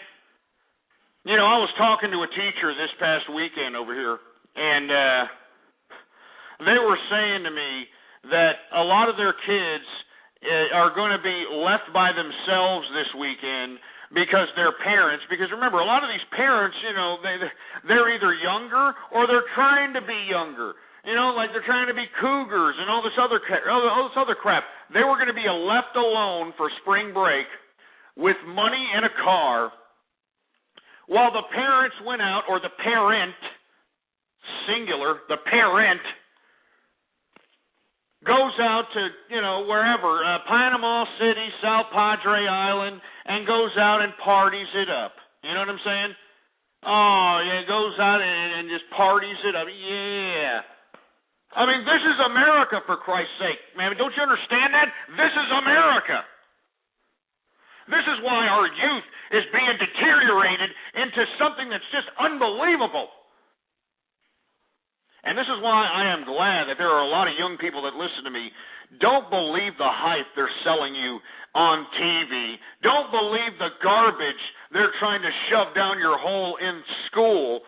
What you need to understand is that you have the ability to be smarter than all these assholes, to be more insightful than all these assholes, to understand the game, become a capitalist, utilize this great computer, this great tool of the internet to enhance your mental capacity as opposed to stagnate you to whack your little pink willy off to some bitch in a little fucking rotten crotch panties or some crap. It's disgusting. It's time for everybody to stand up and realize that, hey, it's time for the capitalists to take charge. It's time for the true capitalists to assert their authority. And that's all there is to it. And all you people that are so critical of capitalists that are, oh, you got all the money, it's not fair, it's not fair. I wouldn't be surprised. Right now you're eating a goddamn loaf of government cheese. You understand? I wouldn't be surprised if you're living in a goddamn Section 8 house with an iPhone in your hand. You understand what I'm saying? Anyway. 646-652-4869. I didn't mean to get off on that tirade there. But I'm sick and tired of these damn welfare losers calling up, trying to rub it in not only my face, but all the capitalists that listen to me worldwide on the internet, rubbing it in their faces. That all they're doing is sitting on their fat jelly asses, shoving food down their gullets like fucking garbage disposals, sitting here collecting a check. And did you hear him? Yeah, he's sitting over here giving money, baby. He's giving me money. He's giving you my money! And the taxpayers' money. I mean, did you hear that sense of entitlement from this useless piece of trash, huh? Oh, yeah, he's giving me free money. Yeah. Jesus Christ. And I say this, and I'll continue to say it, all right? My ass bleeds for the Poe in America. Do you understand what I'm saying? My ass bleeds for the Poe in America. And let me tell you why, folks, and I'm going to say this, and I've said it, and I'm going to continue to say it until it's drilled into your goddamn head, till it's a fragment of your thought process, until it's imprinted in your recollection. All right? But let me tell you something. You go into any white trailer park in America. You go into any black ghetto in America. You go into any Mexican barrio in America. And I want you to cruise by that son of a bitch, and I want you to look at all the people that are walking in these parts of towns, and I want you to count how many portly, fat-in-the-ass, porky pig-looking bastards with these pop bellies going out, hiding their pricks from sight. They're just waddling their fat asses up and down the street. Up and down the street, these fat pieces of gigantic garbage. They're walking their fat asses up and down the street. These are supposed to be the Poe in America. You know what I'm saying? These are supposed to be the Poe in America. Yeah, it's the Poe in America. And yet, they're fat in the ass. Now, I ask you this, I ask everybody this. Can you be Poe and be fat? Huh? Can you be a poor, fat person? I mean, that makes no sense, folks. And you want to know why it makes no sense? Because they're not Poe. All right? They're not Poe. And I'm sick and tired of these damn useless liberal pieces of bureaucratic garbage utilizing these useless pieces of trash as justification to continue to taxate the American people. These are not Poe people, all right? Some fat, disgusting Jabba the Hutt looking slutbag who happened to bang enough ethnic minorities during last call to shit out about 8 kids from 8 different fathers is not Poe in America. She is utilizing life to get paid off of my tax-paying dollars. It makes me sick to my stomach that we are sitting here paying these bimbos who shit out 8 kids from 8 different fathers. You know, I am disgusted by my tax dollars going to support these bimbos $5,000, $6,000, $7,000, $8,000 a month. All right, seriously, I'm sick and tired of it. And you want to know why I'm getting that figure? Well, you know what? Let me look it up right now. I am going to look up the entitlement website where every loser in the world can go apply to all these stupid little government entitlements. And believe it or not, you can actually get paid by sitting there and being a fat piece of garbage. All you got to do is fill out the paperwork and say that you are a loser and you're a drug addict. And my kids, baby. I mean, you know, all this stuff. That's all you got to do. All right. That's all you got to do, and you are going to get so many government entitlements. It's just disgusting. All right, utterly disgusting. So let me go ahead and let me try to find this stupid little web page, and I'm going to show you. Here it is, right here. Here it is. I'd like for everybody in the chat room right here. Right here is the web page. Right here. Okay, that's the web page. Read all the different entitlements. Okay. Adoption assistance, meaning you can adopt a kid and get money. Adoption tax credit, which means you can get a tax credit if you adopt a kid. We got the child care tax credit. We've got free children's health insurance. All right. We've got free student college loans and grants. Well, you know, if you get a grant, that's one thing. A loan, I don't see how that's a benefit. We've got disability resources for the people that got fibromyalgia. You know what I'm saying? Fibromyalgia, and they're getting disability, all right? You've got the earned income tax credit, which is for the PO that actually get a part-time job while they're collecting entitlements. They can actually get all that money back and then some. Then you've got, you know, free employment and training assistance for the PO in America that don't know how to do jack.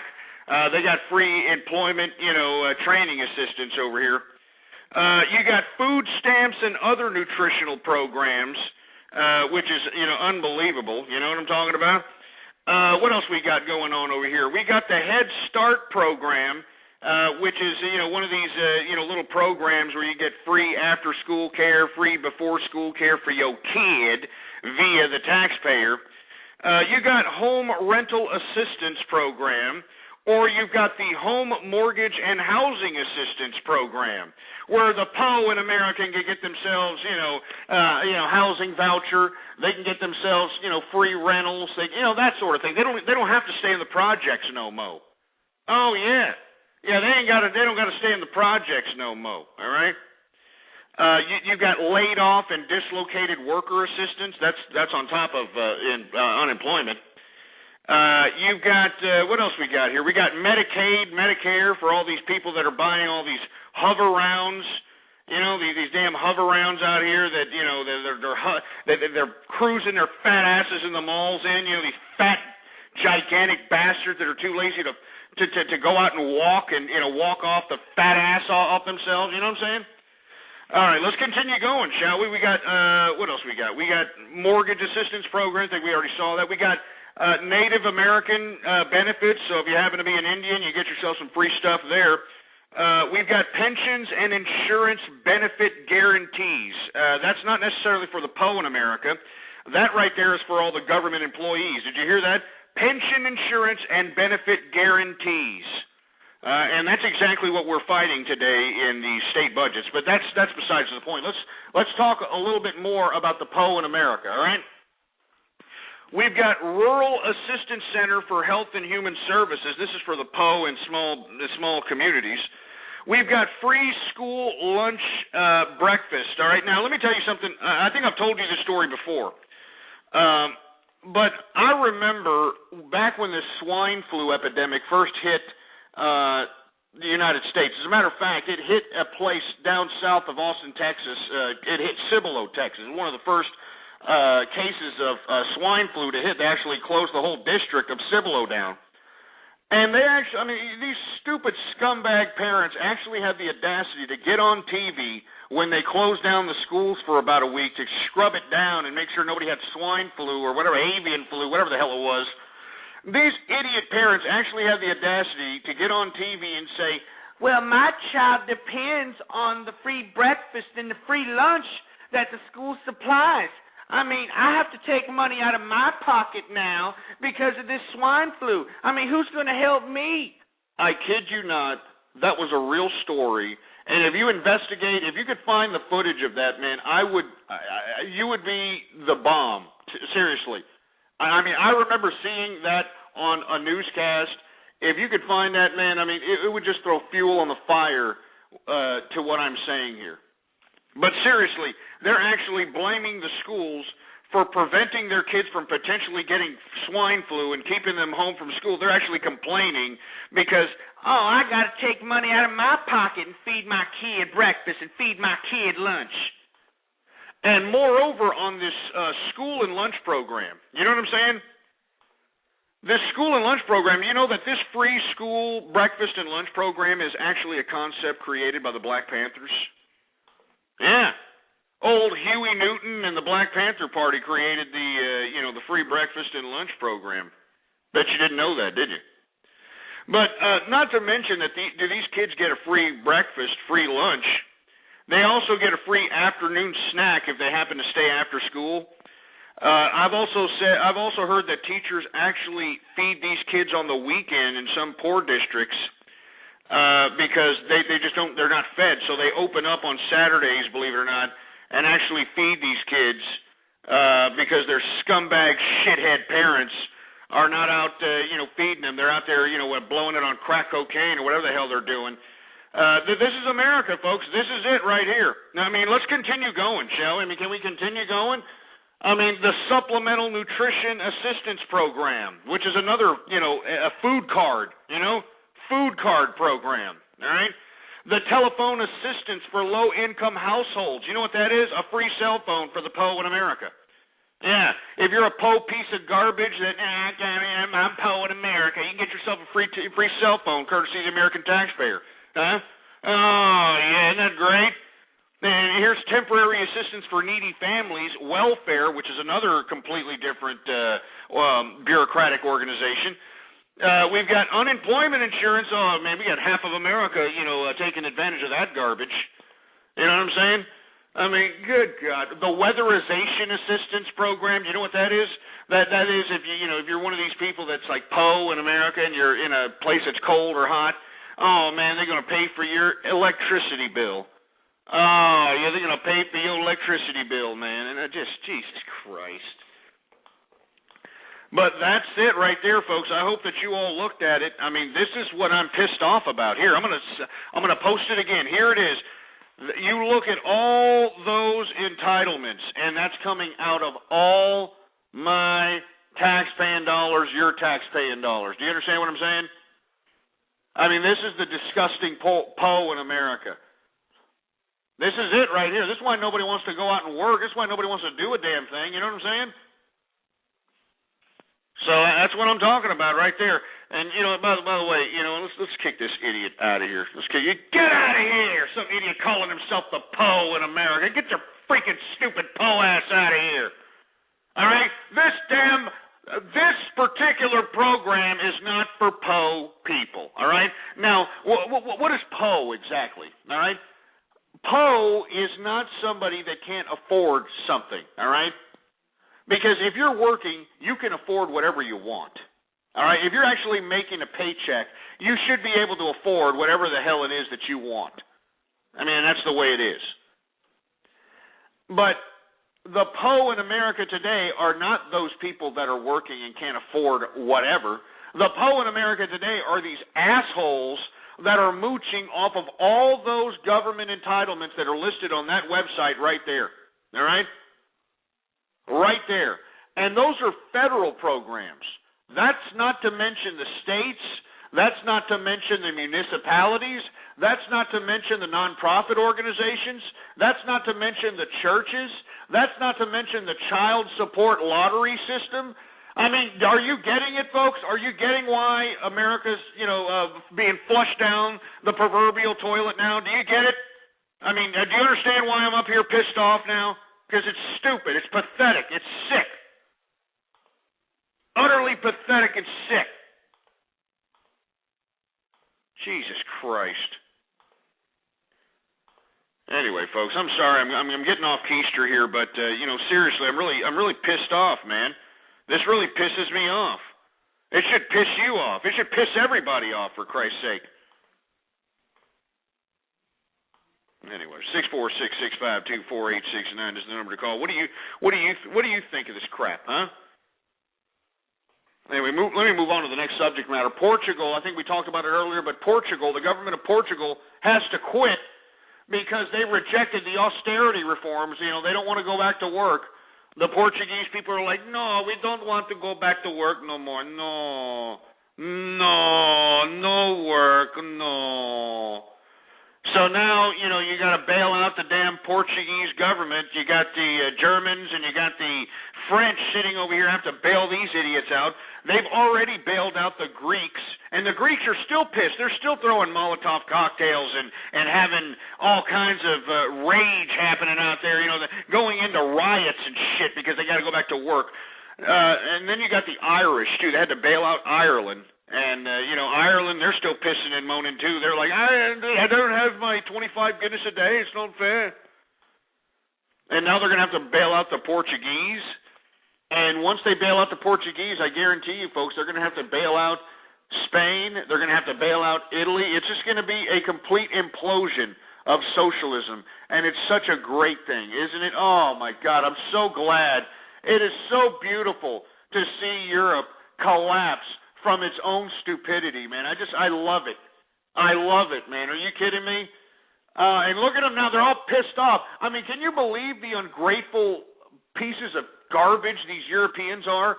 They're pissed that they actually have to go to work. They're pissed because they got to go to work, man. I mean, I can't believe this crap. Oh my God! I don't want to go to work. No, I'm Portuguese. The government pay me. The government pay me. Yeah. Anyway, 646-652-4869 404. You're on the air. Yeah, Ghost, I'm retarded. I collect government benefits. I hope you're not mad at me.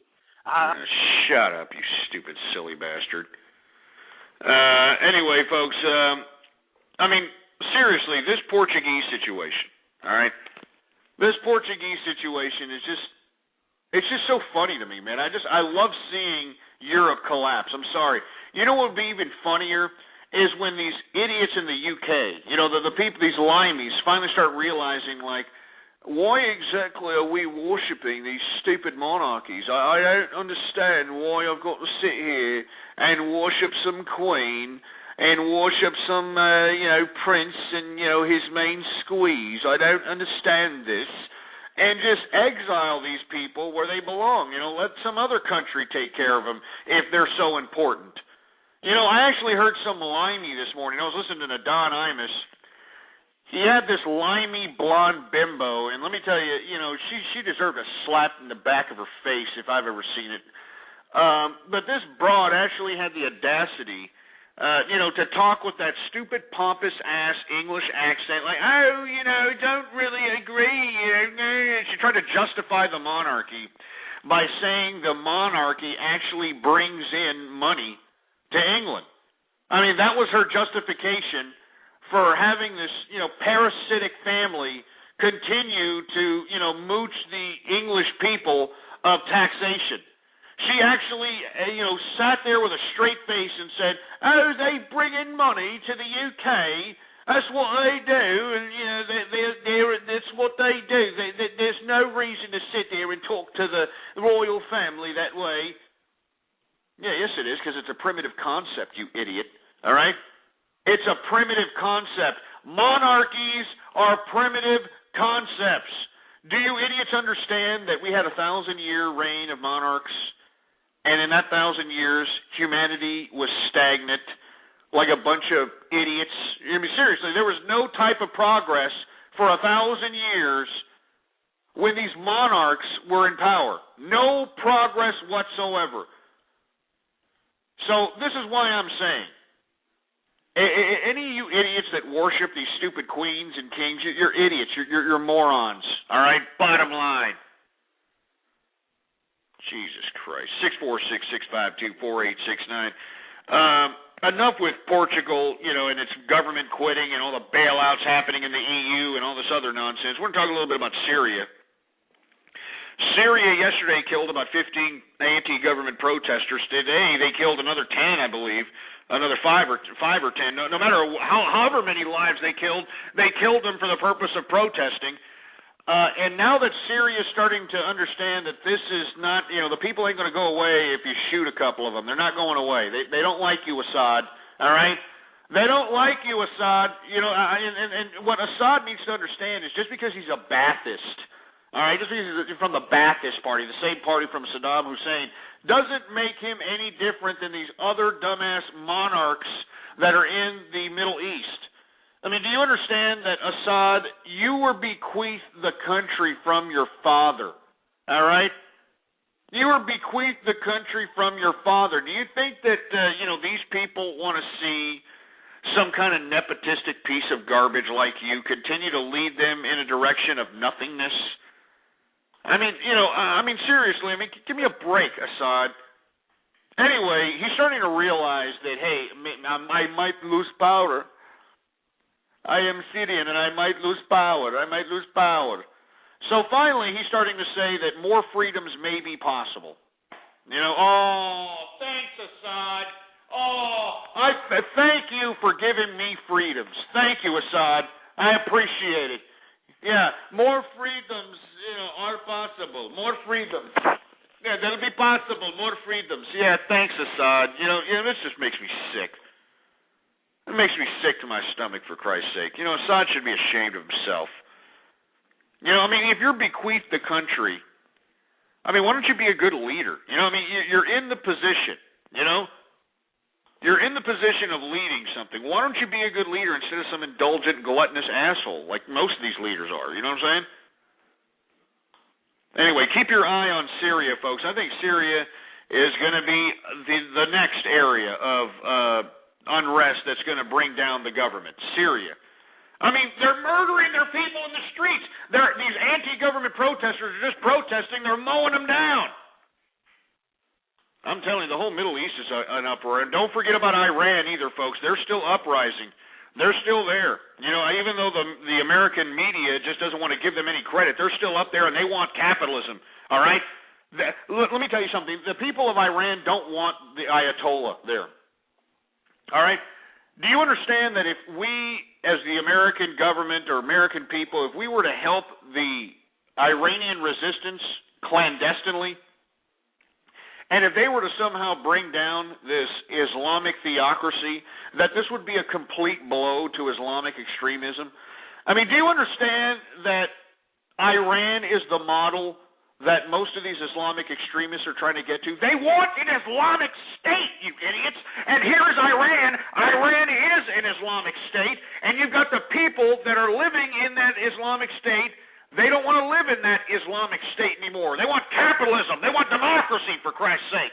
This is why they're being mowed down in the streets. I did a blog about this, folks.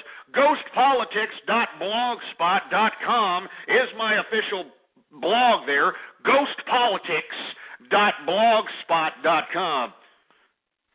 And I posted a video on there of the sacrifices that these Iranian resistance are attempting to do to try to rise up against their theocratic government. And, of course, it's falling on deaf ears here in America because nobody cares. They want, oh, look, we're going to Libya. That's where we're going. We're going to Libya. Give me a damn break, folks. Anyway, 646-652-4869 is the number to call. We were talking a little bit about Syria and how it's, killing more anti-government protesters. And it's getting down to the point where Assad's days are numbered, Looks like his days are numbered. So, come on, Assad, step your game up and step your chain up, boy. Anyway, folks, I'm going to take a break here really fast.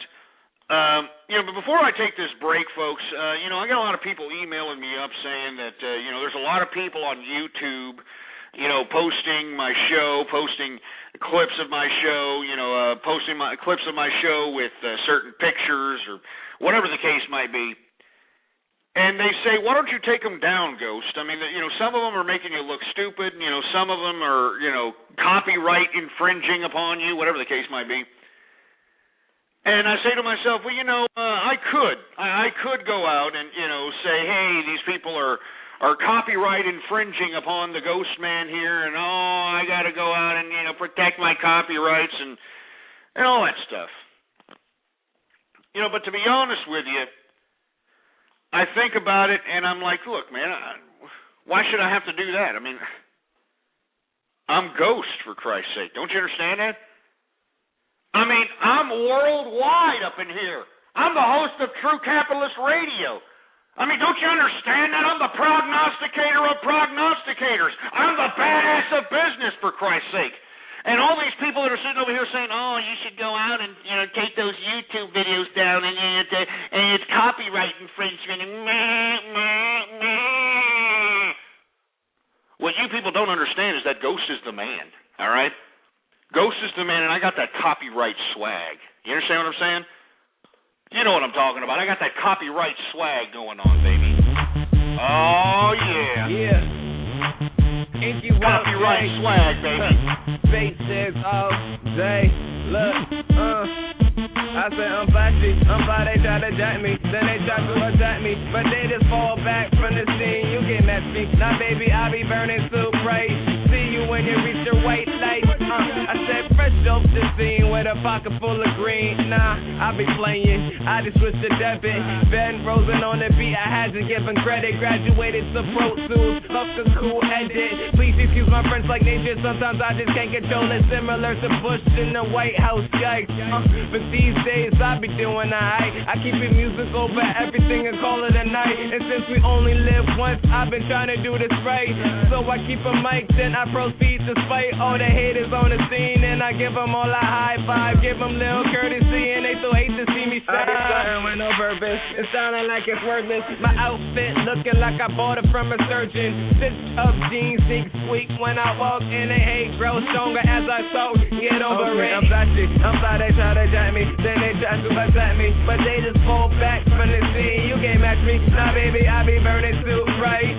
See you when I reach the white light. I got that copyright swag, copyright swag, copyright swag. I know that you mad about my copyright swag. Copyright swag. Okay, here we go again. Round around the world, my head keeps spinning. I'm looking for the right road, but I go down them all anyway. I'm so versatile, I couldn't really explain it. I'm something like a melting pot, ain't I? A product of the struggle, mixed with testosterone and some serotonin. Add some bass to the drink, and it's me. I'm all about the green like a cliche line. I'm a trip, not a stumble. You'll be lucky if you ever get blessed by my presence. Good karma and essence. Don't fuck with skinny jeans, just a slim fit. Can't stand when hype beasts be looking like they women. I'm sorry, no offense intended. That was kind of random anyway. But anyway, why don't we go back to the topic at hand? Inky Wells J, beat him, man. Okay, I'm fly, they try to jack me, then they try to attack me, but they just fall back from the scene. You can't match me. Now, baby, I be burning suit right. See you when I reach the white light. I got that copyright swag. Copyright swag. Copyright swag. I know that you mad about my copyright swag. Copyright swag.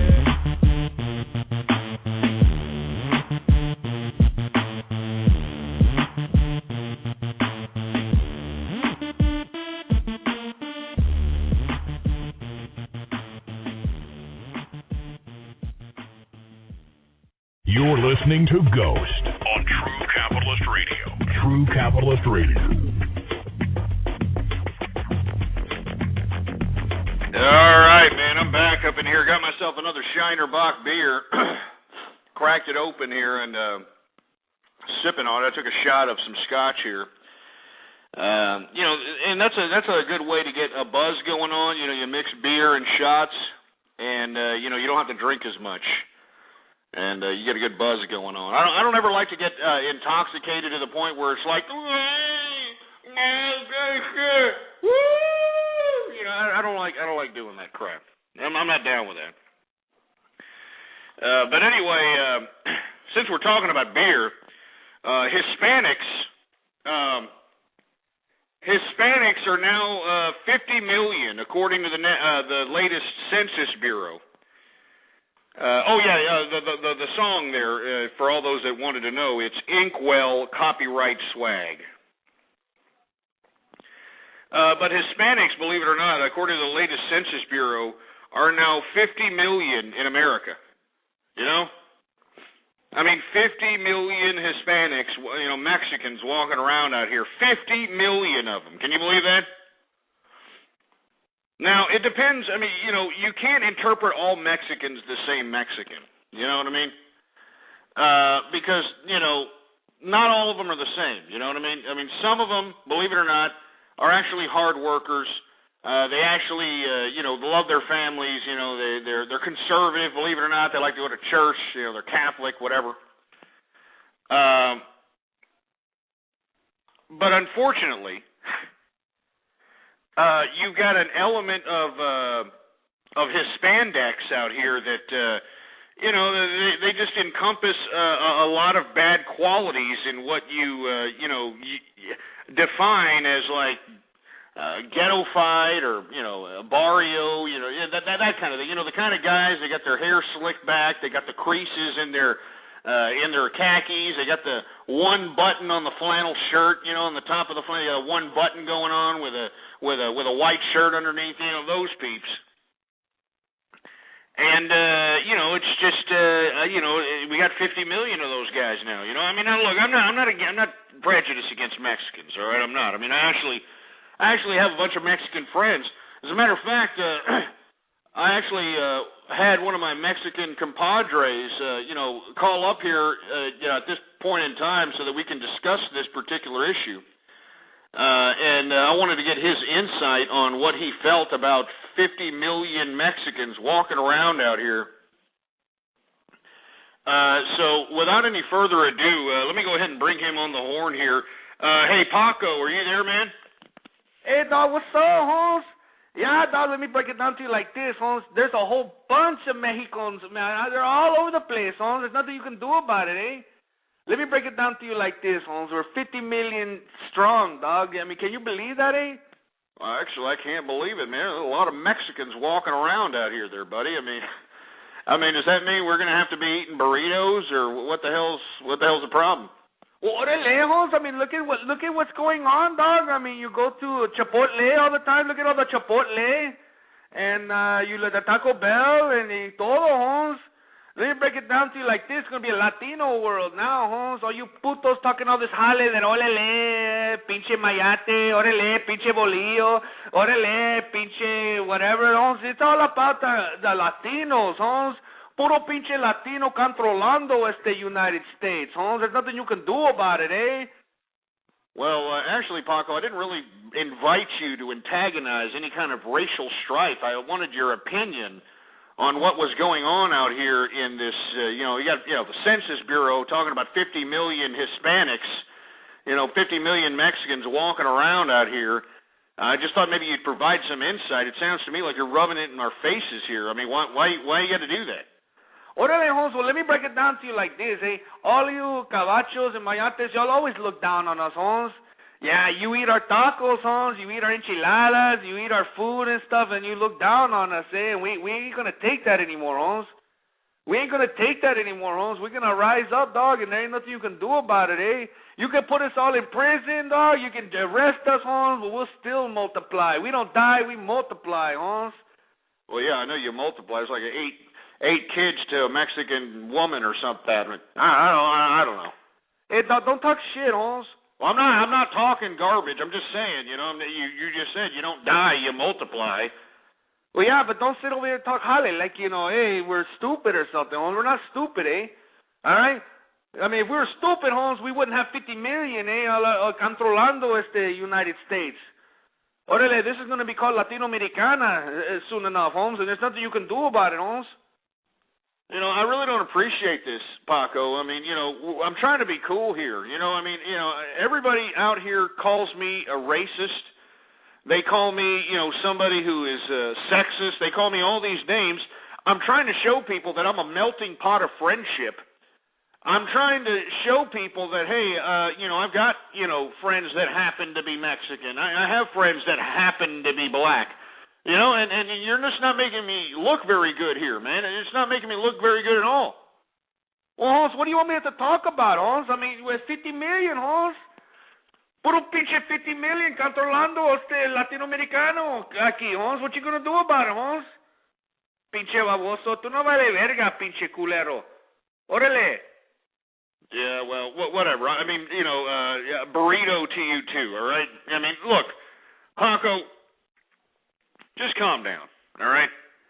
What I want you to explain is what are the Mexicans planning to do since they are now becoming the majority of America? I mean, what's the Mexicans' plan? You know what I mean? Well, dog, I don't think we got a plan, Holmes. I think we're just gonna go out and just continue kicking it, Holmes. I mean, we're gonna kick it on the corner, Holmes, and we're gonna keep smoking that Buddha, Holmes. We're smoking mota. Dog, I don't know, man. We're just gonna keep doing our thing, There's nothing you can do about it, Holmes. You know what I'm saying? We're gonna move into your neighborhood, What are you gonna do about that, when we move into your neighborhood, Holmes? Orale, all we got to do is just combine our incomes together. We get a big house in your neighborhood, Holmes. Where you live at again, Uncle? So I'm going to go get a house over there, Man, you're not getting any place over here. As a matter of fact, get this idiot, taco-eating idiot. Get him off! Get him off! I mean, seriously, this is what I'm talking about here. Anyway, look, I'm sorry. I didn't mean for this show to get, this direction. I was trying to have a discussion with somebody to discuss the 50 million Hispanics in America, according to the Census Bureau. Unfortunately, Paco I guess, took this as an opportunity to assert his, his racial biases, I guess. But I don't know. I'm definitely not inviting him over for Christmas. I'll tell you that right now. Anyway, 646-652-4869. What do you think about this? There's 50 million Hispanics walking around America now, according to the U.S. Census Bureau. What do you think about it? I mean, whatever race you are, it doesn't matter if you're black, white, Asian. I mean, what do you think? Huh? I want to hear from you. 646-652-4869. All right, there's not that many people calling up over here. I mean, don't be scared. Don't be scared. I mean, this is a pretty good topic to be talking about. We got 50 million Mexicans walking around out here. I mean, sooner or later, they're going to be selling tamales at Metallica concerts. I'm telling you this right now. I mean, you think I'm joking, man. I'm not joking. All right? I mean, serious. They're going to be selling, bean and cheese tacos at the latest Lady Gaga concert before you know it, man. I'm not joking. All right? So I want to hear from you. 646-652-4869. You know what I mean? But let me tell you, I'm not trying to be racist. I know there's individuals in here saying that's racist, Ghost. I mean, how can you sit there and talk that way about the Mexicanos? Well, I'm not. I mean, I actually like the Mexicanos. Are you kidding me? I mean, the bottom line is they're hard workers. You know what I mean? I mean, they know how to work very hard. It's just these vato locos that occasionally get out of hand out here. And, you know, the bad part about it is, you know, I didn't mind the Vato Locos, like, back in the 80s, you know, before Colors came out. Remember that? Before Colors came out. I liked the Vato Locos before Colors came out. And for you folks that don't know what I'm talking about the movie Colors that was directed by Dennis Hopper. You know, before the movie Colors came out, I actually liked the little Vato Loco shindig. You know what I mean? It actually proved that even in poverty, the Mexicans found integrity via the way they dressed, even though they didn't have the greatest threads. They had integrity because they had the lowrider culture going. I mean, they had a whole bunch of things going for them. You know what I mean? Then Colors came out, you know, the movie Colors came out, and then all of a sudden, you know, all these Mexicans that, you know, were cholos and pachucos and, you know, idiots that wore the zoot suits and shit, these guys all decided to turn into a bunch of ghetto-fied pieces of milky-licking, mooching garbage, you know? I mean, I hate to say that, but they all turned into no integrity anymore, man. I mean, you know, it's not about the money. I mean, I hate to reiterate this, but, you know, the Mexican Mafia, believe it or not, one of the most dangerous prison gangs on the face of the planet, okay? The Mexican Mafia is one of the criminal offshoots of the Mexican race.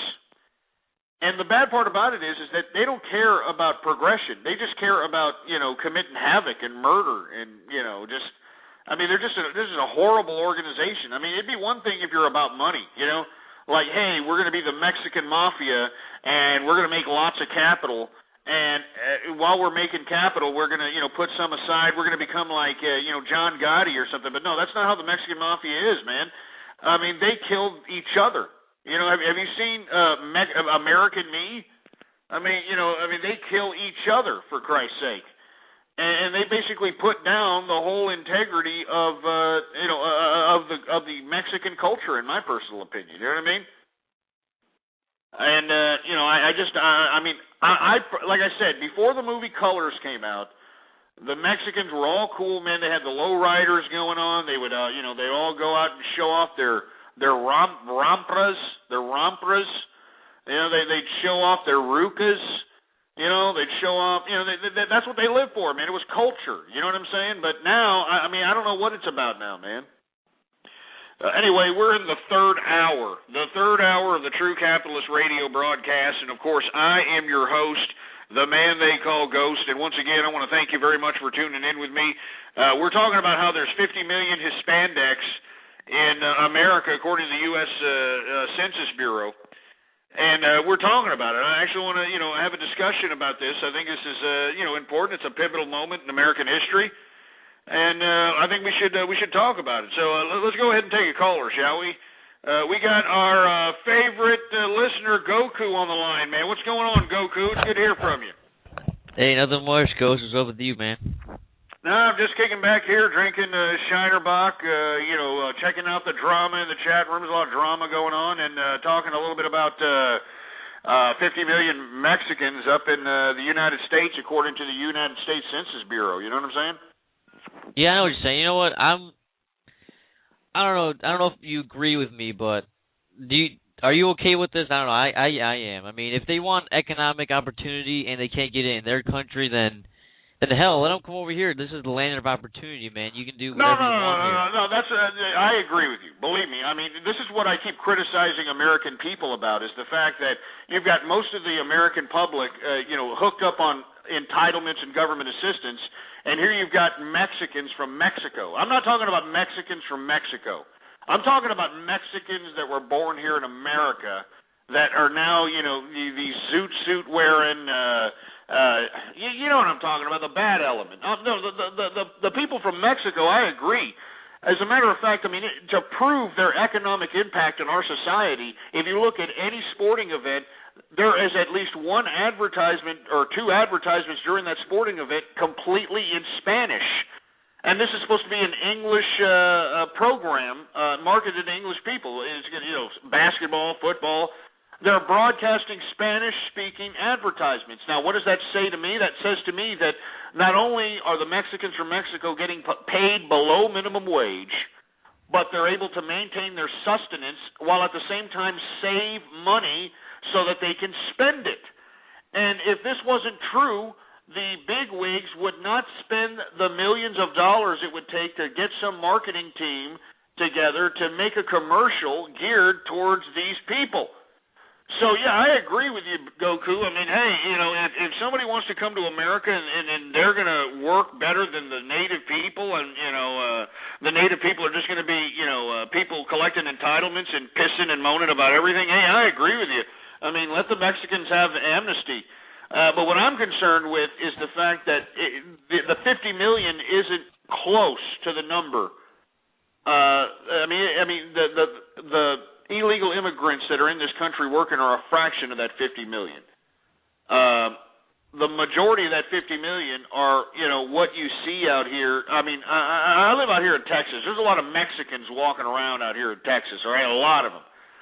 And, I got business interests all over the state. I usually am traveling all over the state on the weekend. I usually go, Dallas, or I go to Waco, I go to New Braunfels, I go to San Antonio, and let me tell you, once you go below Austin, Texas, once you go south below Austin, Texas, it's a complete and utter garbage hole.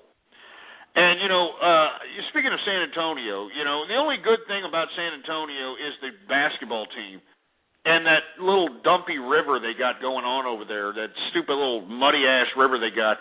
But other than that, if you go outside the Riverwalk, it's a literal jungle. And you will see, if you go to like some kind of a supermarket out there or something of that nature, you will literally see in droves these fat jelly-ass Mexican cholos, or you'll see these fat, Mexican mothers in abundance out there with 8 or 9 kids walking the aisles, piling the goddamn basket with steaks and junk food, sodas, and all this. Just piling it in there. And then when you go to the line, these bimbos actually pull out the damn Lone Star food card. That's the welfare program we got going on over here. That's the food card out here in Texas. They pull it out and pay that crap, all with their food card, walk out, while you've got actual people down there that are still believing that there's economic opportunity down there. I don't know how much there is. The only people making money down there are the business owners.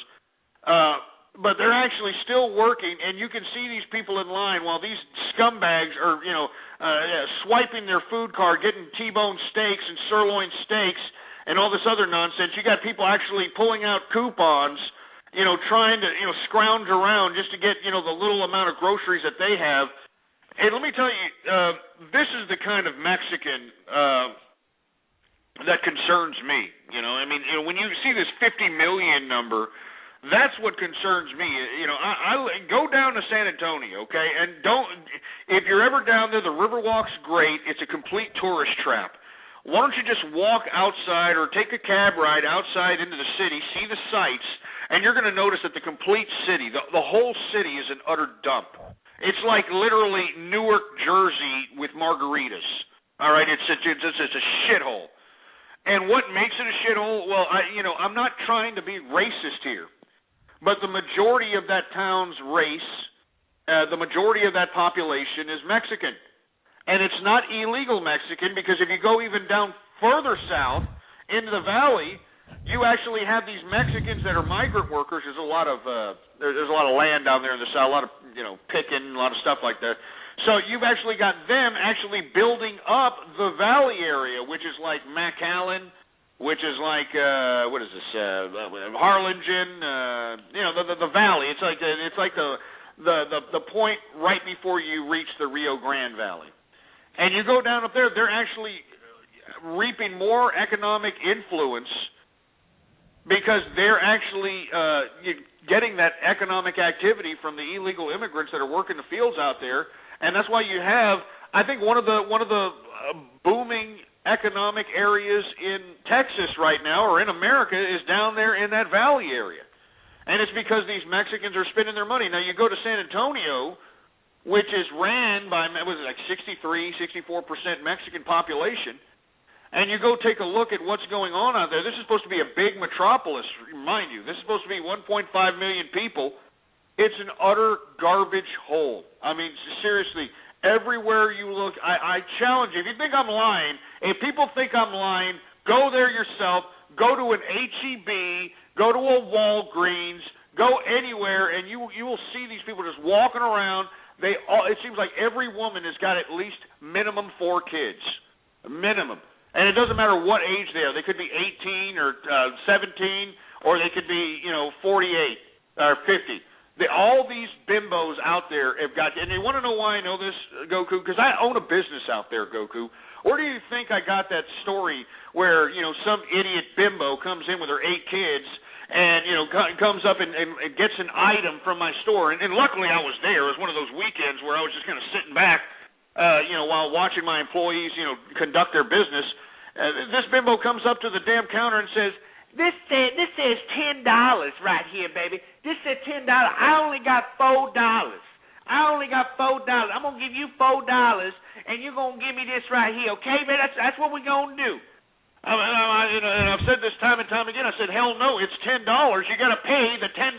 It's a retail price, you moron. And then she looks at me like I said, like a cross-eyed, like I just ate her baby. She looks at me, but you're not understanding, baby. My kids, baby. You're not understanding. I mean, where do you think that came from? That came from San Antonio, Texas, man. I own a business out there. Luckily, I own one only.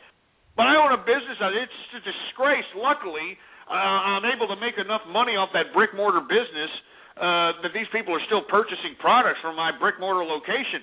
But, man, I hate going down there, I hate going down there. I know I got to collect money. I got to make sure everything's, running smooth, but it's just an utter disgrace to humanity. It's got to be literally the colon of America, the literal colon of America. It's if I've read it correctly, the number 1 teenage pregnancy capital of the world. I'm willing to bet, and believe me, I do business out there. This is why I know. I'm willing to bet at least 60% of the population, at least 60% of the population is collecting money off of government entitlements down there. Possibly even more. And you see, this is why I brought up the Hispanic thing. 50 million Hispanics. I mean, if they become the majority, all right, and we look at a lot of these towns where the Hispanics are the majority, they're not doing very good. This San Antonio is a perfect example of this. I mean, the social landscape in San Antonio is a disgrace. I'm serious. I mean, I'm not making this judgment call because I'm biased. I'm making this judgment call because I see it. Just go to a shopping center down there, and it's a disgrace. I'm sure it's just like Detroit. I've never been to Detroit. I hear Detroit is, probably worse. I'm sure it is worse. But seriously, I mean, come on, man. I mean, let's start having these conversations. You know what I mean? Yeah, I hear you. That's a lot of stuff to digest there, Ghost. All of it is like you said, a lot of stuff there. But I don't know. I'm not trying to be racial here, okay? I mean, look, I love everybody, all right? No, I didn't say that. But let's just be honest, all right? You look at San Antonio, and Austin, Texas is 90 minutes, and that's if you're cruising the speed limit. If you're like me, man, you're there in 25 minutes. But 90 minutes down the freeway, I-35, 90 minutes. You got San Antonio, a subterranean shithole where the median income is like $23,000 a year. All right, $23,000 a year is the median income of San Antonio. Maybe 24 now. You want to know how much the median income for Austin, Texas is? $85,000 a year, baby.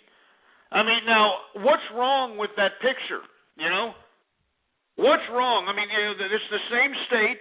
They're practically the same city, for Christ's sake. I mean, 90 miles north. 90 miles north from San Antonio to Austin is 90 miles taking I-35. 90 miles, or excuse me, 90 miles, 90 minutes, not 90 miles. It's 120 miles, but it's 90 minutes if you go the speed limit. You got to take into consideration that, hey, it's the government. Who runs the people? Who runs the government? Who's doing the voting? And then you'll see your answer. That's why I'm just bringing this up, man. That's all I'm saying. That's all I'm saying. Yeah, here I didn't say anything about the racing. I'm just saying I I don't really see this going around where I live because there's not much Mexicans up here, so I don't really see all this going on. But I don't know. I don't know. This is kind of off topic here, but I just want to ask you a question before I get off. Go for it. I have an econ teacher, but I'm not in econ right now. I already took that class, and my friend was wondering a question to ask him so that because he likes to ramble on and on and on if you ask him a question, and he wants to know a question to ask him so that he gets stumped. He doesn't know how to answer it, or at least a good question to ask him. Like a good about econ or anything. Economics? Yeah, economics. Ask him how. Let's ask him this. Ask him if Japan ends up being a non-habitable island, and the radioactivity basically forces the majority of the population to leave the country. And since Japan is the third largest economy in the world, or was the third largest economy in the world, not to mention the second largest owner of America's debt, not to mention that it had I think it was one of the second largest debts in the world, and $11 trillion. Who is obligated to, first of all, Japan's $11 trillion debt? And if the people holding the treasuries that means the people that are holding the bonds for Japan, if they take a bath, well then, who exactly is going to suffice the supply chain? Well, that's kind of you probably won't be able to remember all that. Let me think of something a little bit easier there. A little wordy there. Because remember, an economics teacher is going to know things, man. He's not an economics teacher for nothing. Yeah. How about now we're just seeing China's first rate of inflation after decades of growth. Does this prove that the economic progression of China is about to collapse given its political infrastructure correlated with private enterprise? That's a pretty good question right there. Yeah. Yep. We'll see how he does with it. Yeah, and he'll probably say, BS you around with it, Because remember, you got to ask these guys some serious questions to stump them, because they'll know. I mean, anybody who reads economics knows, how to answer these types of questions. No, yeah, I'll ask him a question like, why are the teachers in Wisconsin exploiting the students and the taxpayers? And you'll be like, oh, they just want more money because they're teachers and they're teaching the kids. You do that, he's gonna hate your ass. He's gonna hate you for doing that.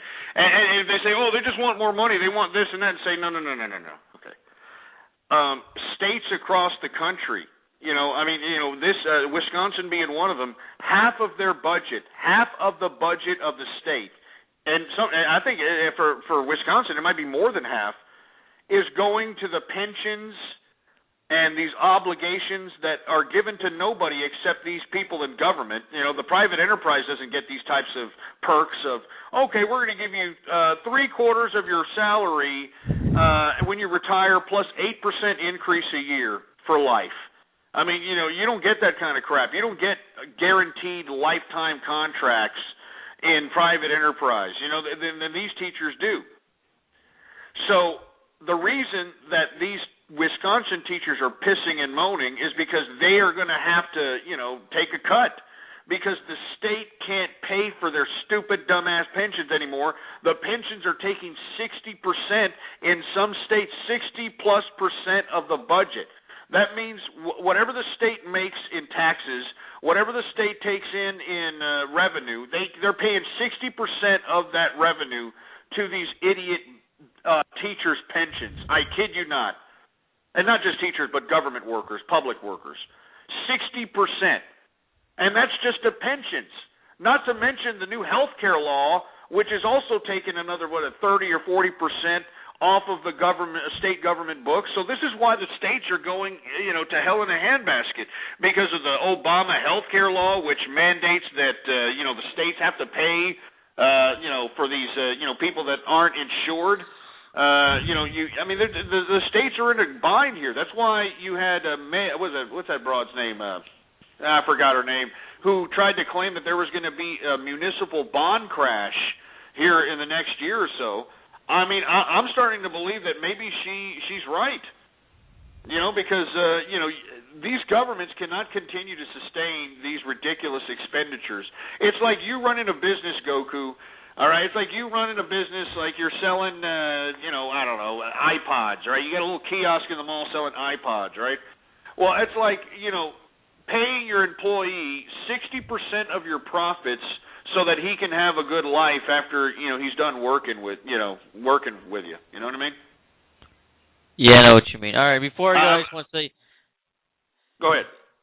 Before I go, I just want to say one thing that, like, my marketing class, I asked my teacher if we're going to learn about investing, and he said yeah. So I don't know if that was kind of surprising to me. So I don't know if it surprised you too, but we're actually going to learn a little bit about investing in marketing. So that's all I had to say. All right, man. Well, I hope so. I hope he teaches you a little something, man, because, it's really easy to make some serious capital out here. Although, I don't know if you know about that new law that came out in 2008 where you have to have $25,000 in a margin account to day trade, but there's still money to be made. If you hold on to some good stocks, buy low, sell high, and you're in it for the long term, you can make some serious money. Just imagine that Caterpillar, which I've been bullish on, and I've been bullish on it for the past couple of months. In 2008, it was like was it $20 or something? I mean, it was just unbelievably beaten up because of the economic crash, and just or $10, whatever the hell it was. Just imagine getting that stock at $10 in 2008 when everybody was abandoning ship, and just holding on to it to about right now. What is it? 107 right now, $107 a share. Yeah. I mean, that's how you make serious money in this market, Goku. Depending on how much stocks you bought, you just made a shitload of money if someone actually did that. Remember, long-term investment, man. It's the key, man. Long-term. Yeah. All right. Yeah. All right. Well, I'll let you take some more callers. I'll see you tomorrow on Baller Friday, Ghost. All right, man. You take it easy, man. All right. Thanks for calling, Goku. Anyway, 646-652-4869. That was Goku, an avid listener, avid caller. We appreciate him calling in. We talked about this earlier that, the jobless claims are down 5,000 from last week. Jobless claims this week were 382,000. So I guess that was an economic indicator for everybody just to go out and buy equities. And not to mention that, once again, that socialism is crippling Europe. And now people are starting to believe that United States is a secure bet now. So I don't know. I think the United States, even though we have an incompetent government that's just blowing money out the wazoo, I think that we're the safest country to invest in, man. Where else are you going to go? Everything's going to hell in a handbasket, for Christ's sake. Anyway, I want to talk a little bit about this air traffic controller ass clown in Ronald Reagan Washington National Airport. For all those folks that don't know, last night around 2 in the morning, I think it was, or 1 in the morning, whatever the hell it was, some asshole radio control tower operator, one of those guys that are supposed to be at that tower and receiving the incoming landing of potential planes, like, hey, I'm about to land here, can I land, please? And the air traffic controller response, yeah, go ahead and land at, lane 3 and whatever the hell they do. Well, anyway, you had 2 planes coming into Ronald Reagan Washington National Airport, and they were attempting to land, and they were trying to get in contact with this air traffic controller, but they couldn't find him. I mean, they tried to call him. They did it. They did whatever they could. They couldn't find him. The idiot was asleep. Can you believe this? The idiot was asleep, for Christ's sake. He was asleep. And this is supposed to be Washington, D.C., Ronald Reagan Washington National Airport. I mean, it's a pretty big hub there, for Christ's sake. I mean, how would you like to have been in the air and your pilot's like trying to call in to land and the idiot's asleep? And these pilots, believe it or not, had to land in the dark. I mean, they had to land these planes without the runway lights. Can you believe that crap? I mean, do you understand how much jeopardy that they put those passengers in, for Christ's sake? I mean, this is just getting disgusting. But you want to know why this has been able to happen? Because the government regulates the airlines, folks. You know, whenever you have the government interfering with anything from private enterprise, this is the kind of crap that you're going to get. And he was the only idiot in there, too. There was nobody else in there. You would think that, you know, they would have somebody else in the background there to make sure that, at least one idiot is there to make sure that, hey, you can come on in, lane 3, come on down. Give me a break. Anyway, Ludwig says he's got a serious call. What's going on? Hey, what's going on? What's going on? All right, so at my campus, I'm in Wisconsin, and all week these liberal assholes have been out there with a petition board trying to get people to sign to recall our governor's election because they're so butthurt. Their precious unions are being taken away. That's so horrible. I've been screwing with them pretty good, but I was wondering if you had any advice on how to screw with them. Well, how to screw with them? Well, I mean, all I can say is I don't know how you can really screw with them, really. I mean, this is just mob mentality. I mean, now that they can't get their damn paychecks and their pensions, now they want to recall the governor. I mean, do you understand how stingy this is? You know what you should do, Ludwig, if you're really serious, you should organize a bunch of intelligent young people and have your own protest away from these people, because they'll gang tackle your ass. They'll mob you. Believe me, if you look at the history of unions, and whenever they're spurned or something, they're scorned, they act mob mentality. I mean, they'll beat you up. They'll go to your house. I mean, there are some ugly stories about unions and scabs. That's who they call people that don't oblige the union's word. So if the union says to strike, and you got to feed your kids, and you can't afford to strike, they call you a scab. They slice your tires. I mean, it's like a mob, man. It's like a mafia. Why do you think the mafia used to control the unions?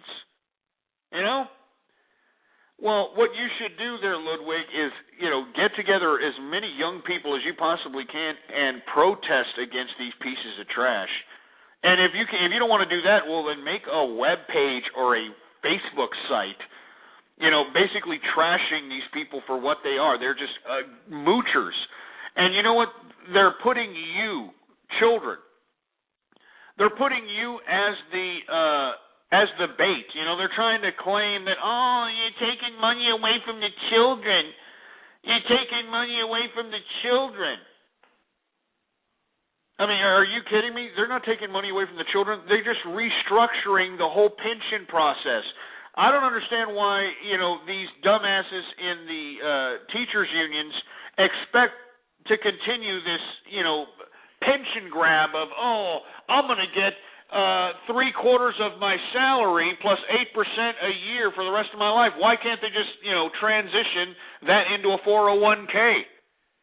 They don't want to do that. You see, they don't want to keep track of their own money, They don't want to keep track of their own stuff. They just want to sit back, play with their pecker shafts, and just say, life's so great, and be some bureaucrat. That's a damn bureaucrat's life. Anyway, Ludwig, like I said, I really don't know what to tell you, man. I mean, all I can do is, because those people are nuts. I mean, did you see them in Madison, for Christ's sake? I mean, I got a clip of it on my blog, ghostpolitics.blogspot.com. I got a video of them in there actually trying to sing the national anthem while they mobbed the Capitol. And how are you going to sit here and sing the national anthem? I mean, our forefathers wasn't talking about you pieces of government socialist crap. I mean, our forefathers were talking about capitalists. That's why you had to be a landowner before you could even participate in the political process. All right? You had to be a landowner. You had to be somebody important. Why do you think they had the Electoral College? You see, I mean, these people are stupid, man. Stupid. That's why I'm saying, man, these teachers' unions, public unions, screw all of you. You know what I mean? And people are like, well, what about the police, Ghost? the police are part of those unions. You know what? Fuck the police. What are you going to say about that, huh? How about that? How about them apples, huh? In the words of NWA, fuck the police. And why am I saying that? Because let me break it down to you like this. These people, and I said this yesterday, I'm going to say it again, all right? I'm going to say it again. These people do not serve and protect. They tax collect. That's all they do. They tax collect. I mean, haven't you noticed that the police are always the last ones to be there when somebody's shot in the floor bleeding? You know, haven't you noticed that the police are always the last ones there when you're being robbed or, you know, anything happens? The only time they're there is if they happen to mistakenly go too early to a call of some shooting rampage and actually have to take, you know, the law into their hands. That's it. And that's rare, you know. But usually these coppers are just, you know, out there writing tickets for stupid, dumb laws that don't even need to be in existence. You know, and why are they writing these tickets? So that those tickets can pay for their salaries. Those tickets can pay for the city, which pays for their pensions. I mean, do you understand this? This is not that hard to understand. This is why I don't like government institutions. I would much prefer private enterprise have an influence of our life, because I've said this time and time again, you cannot sue the government, but you can sue private enterprise. Private enterprise screws you up, you can sue their ass and they'll have to settle with you out of court. At least you can get some money for your pain and suffering. The government screws you. The government throws you in prison for 30 years. You get an I'm sorry and $1,000 a year for every year you're in prison. You know, I mean, this is what you get. I mean, this is just disgusting because you cannot sue the government. You people need to understand this, man. You cannot sue the government. The government can inject you with a vaccine that they mandatorily made you get, and if it makes you turn into some kind of a zombie or something, or makes you, physically defective, you cannot sue these people. And not only that, the Supreme Court just ruled recently that you can't sue private enterprise for vaccines that are mandated by the government either. So how do you like them apples? I'm telling you, man, I mean, you all think that this government is so great, man. Oh, it's great. I want all this to be private, man. I know this sounds sick to some of you people, but let me tell you, I don't trust this government. And for you people that think you can, I mean, why don't you take a look at all the horror that this government has caused people, man? Just do a Google search. I mean, the Tuskegee Airmen, man, it took them 40 years for the descendants to get an I'm sorry. You know, I mean, give me a break. I mean, what was that? When they were injecting people with uranium out here in Texas. Look that up. You know, in the 40s and 50s, they were injecting people out here unbeknownst to them because they were going to government hospitals. They were injecting these people with uranium to see how their bodies would react, for Christ's sake. And you know what the government did there? Oh, I'm sorry. Here's $5,000 to your great granddaughter. Look this up, man. I'm not joking. I mean, this is why I'm saying, folks. I mean, I am a capitalist, man. You know.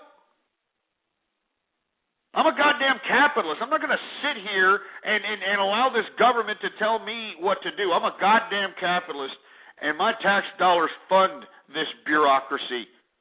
You know, I don't care about these other people. Look, I'm going to be honest with you. I don't care about the masses, all right? I don't care about the masses, because the masses, let's be honest, once the masses become a huge amount of people, most of them are complete idiots. You know? Most of them are complete idiots. But what I want to highlight, what I want people to understand is that us as capitalists, we have to assert our authority. And what makes someone a capitalist? Very simple, folks, and I'm going to say it, and I'm going to say it again. All you have to do is work. I mean, you would think that some of you leftists out here, some of you communists would start realizing that, hey, maybe Karl Marx was a capitalist and he didn't even know it. He was just a loser his whole life, being supported by Frederick Engels' pocketbook and the heir of Frederick Engels' family fortune, that maybe this guy always wanted to be a capitalist. You know what I'm saying? He just envied those that made more than him, even though he thought he was mentally superior. I mean, because what did Karl Marx talk about all the time? The workers of the world unite, the workers. What are workers going to work for, you idiot? What, they're just going to work because, it's good for the people? Bull crap. Those models have already been attempted and they've been proven wrong. So what worker is he talking about? He's talking about the capitalist worker, because that's the only feasible worker that should be having a voice, that should be having authority, that should be implementing themselves politically, that should have more of an authority than those that don't contribute. And this is why I'm talking to all of you. As long as you're working, as long as you're paying taxes, and as long as you're not collecting 1 red cent from the government, well, then by God, you are a capitalist. You're a capitalist. You don't have to be a business owner. You don't have to be a stock trader. You don't have to be, some CEO to be a capitalist. All you have to do is have personal integrity. All you have to do is understand that, hey, I don't want to be walking some bread line. I don't want to be at the whim of some government. I don't want to be at the whim of some bureaucrat that doesn't know any more than me. I want to be able to make my own future. I want to be able to make my own destiny. And the only economic model, the only system that allows me to do so is capitalism. And all the critics of capitalism, the only reason capitalism looks like it's not working right now is because the government is involved with overregulating capitalism. The government is involved with making sure that whoever merges with them is going to be the top players in this game of economic activity in America. Do you understand what I'm saying? It's time for us as capitalists to start proving ourselves and proving our authority. And that's why tomorrow, folks, Baller Friday, I am going to be announcing a true capitalist social networking site that's going to have all the bells and whistles that all the popular networking sites, social networking sites have. Just please forgive the logo. We're working on it. All right? But let me tell you something. This social networking site is going to encompass all capitalists worldwide. All right? All capitalists worldwide. And we need to communicate with each other, and we need to act in concert, folks. I'm not joking. I'm not joking, man. I am not joking.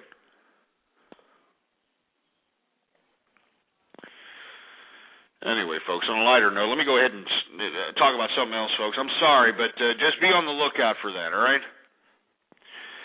Anyway, what were we talking about here? Oh, yeah, I want to talk a little bit about this Russell Brand asshole. You know what I'm saying?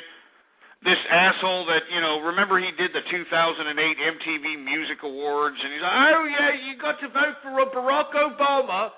If you vote for Barack Obama, everything's going to be great. You know what I mean? You know what I mean? I mean, give me a break. And now this guy is going to do the remaking of the movie Arthur. Oh, my God. Oh, Jesus Christ. I mean, you understand why Hollywood needs to burn already? It just needs to just go away. I'm serious. The new Hollywood is going to be here in Austin, Texas, here in about 10 years. That's why, let California, screw them. Screw Hollywood.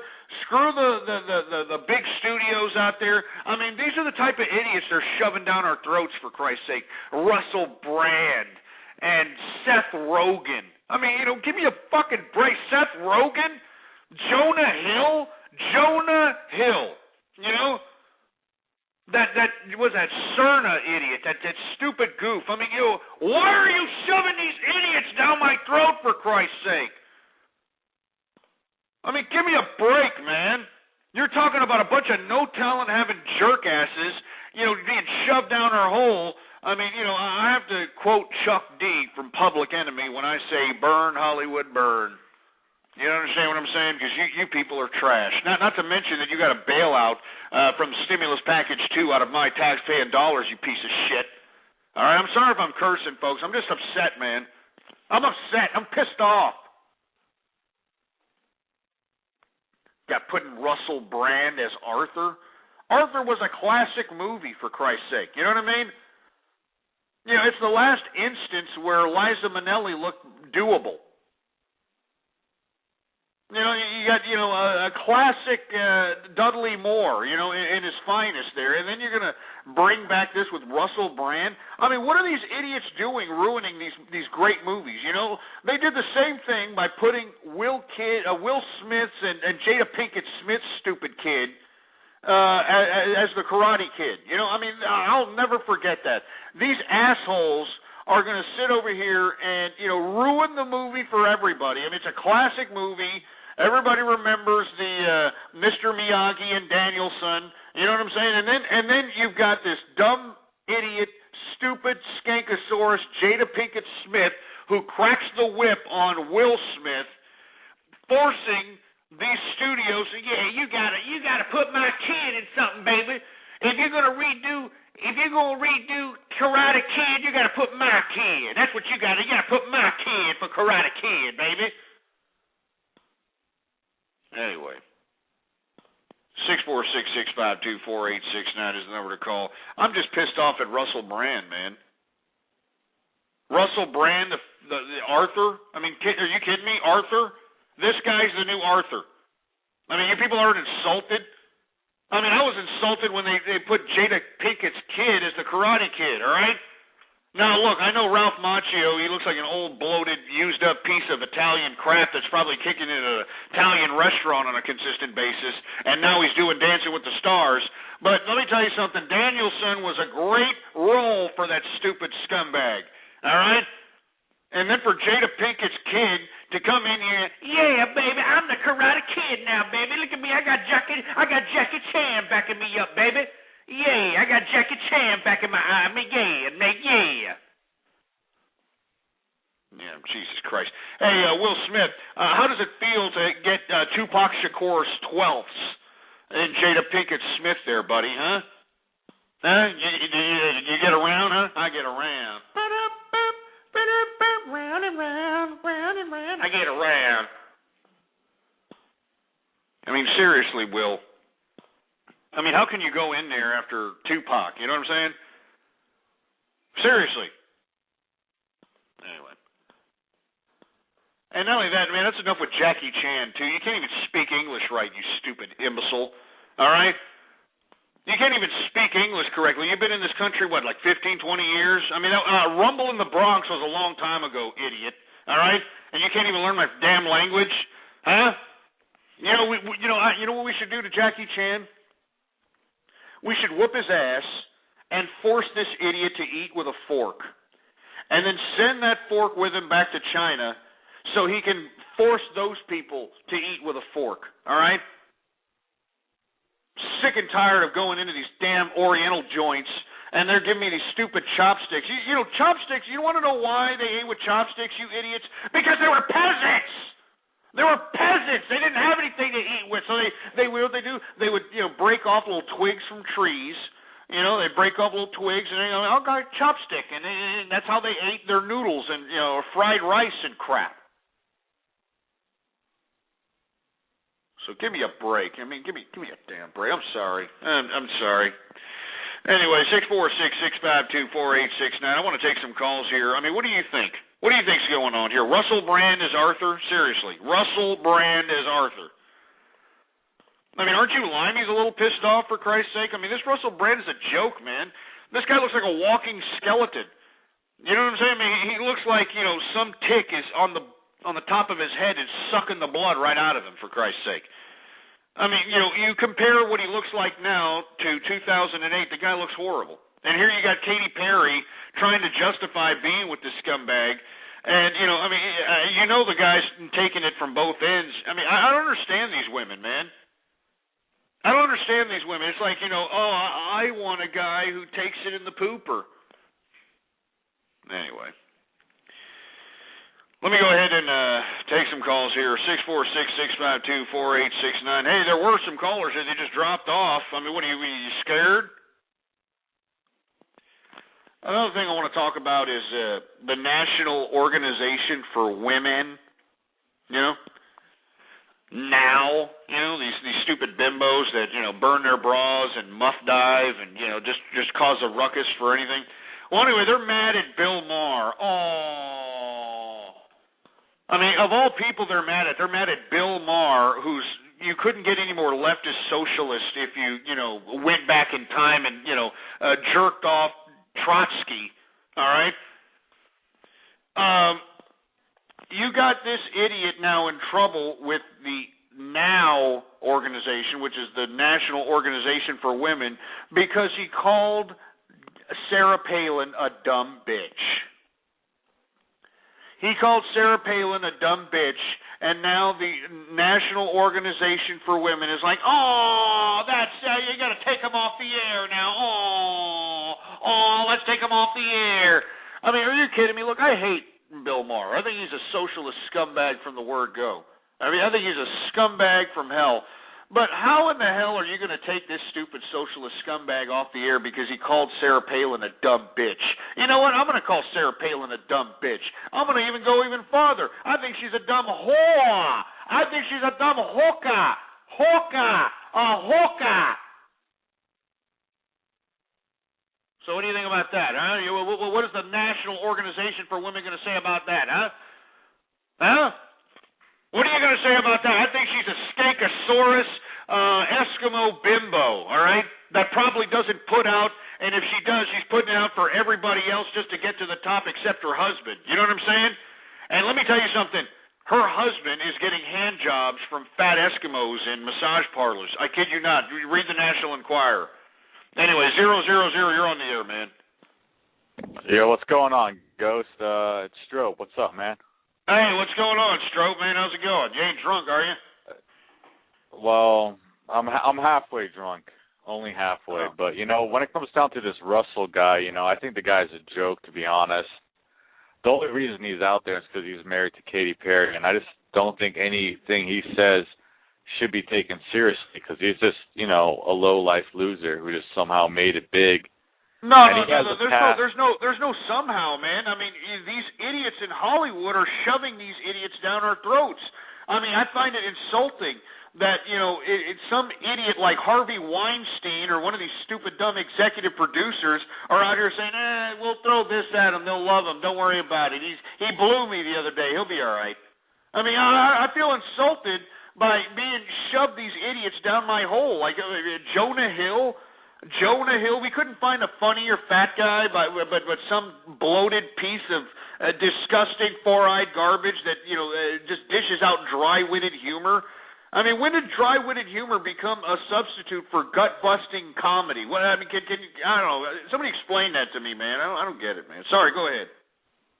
Well, I don't think anyone could really explain that. The thing with Hollywood is they're just trying to get, more readings on their articles, more views and whatnot, so they'll just write about whatever is out there.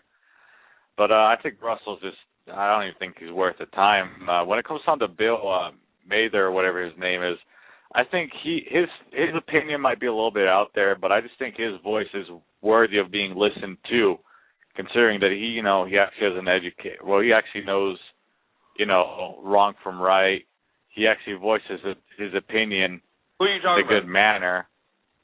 Bill Mather, I forget what his name was. The guy that had that movie come out not too long ago about. My memory's real bad right now. Seth Rogen? No, Bill Mather. Oh, Bill Maher. My bad. Bill Maher. Yeah, but I think he's a good guy. He voices his opinion pretty well, opposed to some of the other celebrities out there. No, he does. I mean, he's a pretty vocal guy. I agree with you. Yeah, he's good. I actually like some of his opinions. I don't really, fully agree with them. But I think when it comes down to, some of the issues, with today's society, I think he's pretty well on the dot with it. I mean, except for socialism. Yeah, socialism is garbage. I mean, Europe's just completely trashing themselves right now, and they're mostly some of these European countries are real socialist when it comes down to, like, you know, Holland, Sweden, Norway. Like the majority of them, I mean, they're all socialist. They're all, yeah, no kidding. They're all socialists, and it's beautiful to see them crumble under their own socialism. I mean, you know, that's what's making our economy so thriving, even though there's really no reason for our economy to be so thriving. It's because everybody in the international community, all the investors are realizing that, hey, Europe sucks. Japan just got taken out. That was the third largest economy in the world. You've got China finally starting to back off from its growth and starting to assert inflation, even though they've been trying to stop it. So, you know, right now, what looks like the safest bet is America. This is why, even though our government's spending our money and devaluing our dollar, the reason our country seems to be kind of faring very well is because everywhere else is going to hell, man. I mean, I hate to say it, but they're going to hell. I mean, look. They're rioting in Europe. Poor Japan. I don't think they'll ever be the same. China has its own problems. The Middle East is in complete unrest. You know, you've got Jerusalem and Palestine now starting to get into it. I mean, give me a break, man. I mean, no wonder everybody's coming over here. Yeah, exactly, man. And the thing with some of these European countries, I mean, they deny being socialist, but the thing is they pay like 30-40% of like whatever their income is in like taxes and stuff like that. And I just think that's a joke. Like when I listen to like some of my relatives over, you know, from across the pond over in some of these European countries, they always talk about like, you know, this car over here, $3,000, and when I look on Craigslist here in America, that car would only cost like $1,000, and that car would be with AC, and I just hear them always talking about taxes, you know, gasoline prices. But then again, I always hear my relatives saying, "Oh, but I heard in America life is so horrible and trashy." But you know, I always tell them, like, you know, living in America is pretty good overall, considering that, you know, we get to, you know, keep the money that we make from working. I mean, I think the Europeans are basically a slave to the government. They basically just give government their fair share, you know, more than their fair share, to be honest. They give them a lot more than the government deserves. And the government that's why they're pissed, man. I mean, that's why they're upset. That's why they're blaming bankers, they're blaming investors, they're blaming capitalists, because they want to know what happened to that money. Well, you know, you gave it to the government. And, you know, when you're a socialist, you give a lot of responsibility to the government. You give a lot of responsibility of production. You give a lot of responsibility of regulation of the economy. You give a lot of, authority of regulating the social landscape, of regulating the political stuff. I mean, there's so many things that you depend, or a socialist country depends on from the government. And let's be honest, if the government is made from the same population that is stagnant from socialism, how smart are you going to be able to find politicians that are going to be able to properly run these socialist countries? And even if you do find somebody that runs it properly, how are they going to be able to compete in the midst of a global economic system of supply and demand? They can't. That's why you never see anything made from Spain. You never see anything made from Portugal. You never see any of these things made from any of these European countries. Where are they made? From all the places that have embraced capitalism and the global economic model. China, South Korea, Japan. Unfortunately, Japan, I think that's it for Japan. I'm sorry, but man, that radioactive fallout is not a joke. Taiwan, Singapore, South America, the people that have embraced this, they're the ones that are reaping the rewards. I mean, they're bustling economies. They're emerging markets. You should just do a Google search of Seoul, South Korea, downtown. It looks beautiful because they're actually participating in the global economic model, and as a result, you can actually keep what you put in. And when people can keep what they put in, they're going to want to create more. They're going to want to innovate more. They're going to want to invent things they can make money on. There's so many things that are inspired because of capitalism this is what these Europeans don't understand. Be honest with you, Strope, most Europeans, all they want to do is what most of these dope heads in America are doing now.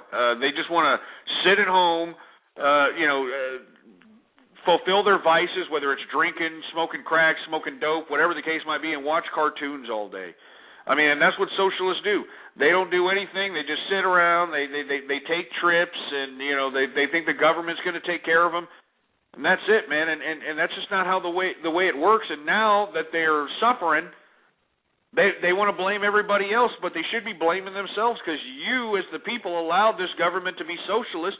You, as the people, okayed this government authority to do whatever it is that they wanted to do with your money. And now you're pissed at investors and capitalists? No, hell no, man. Yeah, exactly, man. I couldn't agree more. And one thing, especially when it comes down to Portugal, I think the Portuguese people are, the biggest slaves out there, because I saw something about Portugal, like a while ago, and then I did some research on it, and I heard it's still in effect today. Is they actually support the drug addicts in Portugal. They actually don't, arrest them. They support their drugs and their rehab payments and whatnot, just so they could get off their whatever they're doing. And I just think that's like the biggest mistake ever. I mean, why would you support someone that's doing the wrong thing? I mean, no, that's the point, man. I mean, that's what these socialists do. Taxpayer. Yeah, but with like countries like as I think Amsterdam or Holland, whatever they want to call themselves, they're also very enslaved to their government, because they have this whole Amsterdam where it's all just immigrants, doing drugs and whatnot. And I just think it puts a real bad image on the country, because I know there's a lot of people in that screws people's minds up, man. I mean, not only is Amsterdam supporting drug dealers and stuff, man, they got prostitutes, down in the red light district. I mean, they're look, I understand that people are going to do whatever it is they're going to do, and I believe that they should be able to do it in the privacy of their own home. But just like you alluded to there, if we make it all public and everything's great and everything's embraced but government regulated, you become a slave to the system. These people that, just like you said, the drug addicts, that's what they're doing here now, Strope, here in America. They're starting to do it now. These drug addicts are being supported. Like in Holland, I hope we don't get to this point, but they're giving these drug addicts drugs so they can be slaves. And not even real slaves, like below slaves. They're like serfs in serfdom. And this is why I'm saying, man, I mean, I'd much prefer to work for what I get and get what I put in, and be able to do with the money that I make. I want to be able to do what I want with it and make more of it. I don't want the government just to take 50-60% of it because, we're the people. You know what I mean? Yeah, and I'm not gonna lie, because Europe had it good for a while, but once everything went sour over here in the States, like it carried on through to Europe, and these Europeans just don't understand that, and I think a lot of it has to do with jealousy too, from the Europeans' point of view. But America was really one of the main importers, exporters, was really one of the main countries that was making that that currency, and a lot of these people in Europe tend to forget that, and they think America is just this overrated country, when in reality America is, in my opinion, the greatest country. And absolutely, they seem to forget that, and they just take it for granted and just say, screw these American people, blah blah blah, and then they just watch their own country suffer. Slowly, that's how it is, man. That's how the world works, bro. Hey, Strope, man, I got 2 minutes left. You want to plug anything, man? You want to plug your channel? I like that one love the plug video that you got, man. Well, the only really thing I want to plug now is I have a YouTube account called The Final Boss, BWC. It has some of the pedal calls, and other than that, it just has some random stuff on it, but that's the only thing, man. Okay, cool, man. I appreciate you calling, Strope, man. Thanks for listening, too, bro. All right, no problem, Ghost. Woo-hoo. All right, man. Go ahead. What did you say? Or were you going to say something, man? Oh, he hung up, man. Anyway, I want to thank everybody for tuning in with me, folks. It was kind of one of those hectic shows, so to speak. But once again, tomorrow is Baller Friday. All right, Baller Friday tomorrow, and tomorrow I am going to release my social networking site. Now, bear with me, folks. I mean, I'm trying to do this on a budget that is not equivalent to the $60 billion valuation of Facebook. But I'm trying my best. I'm looking for moderators, looking for people.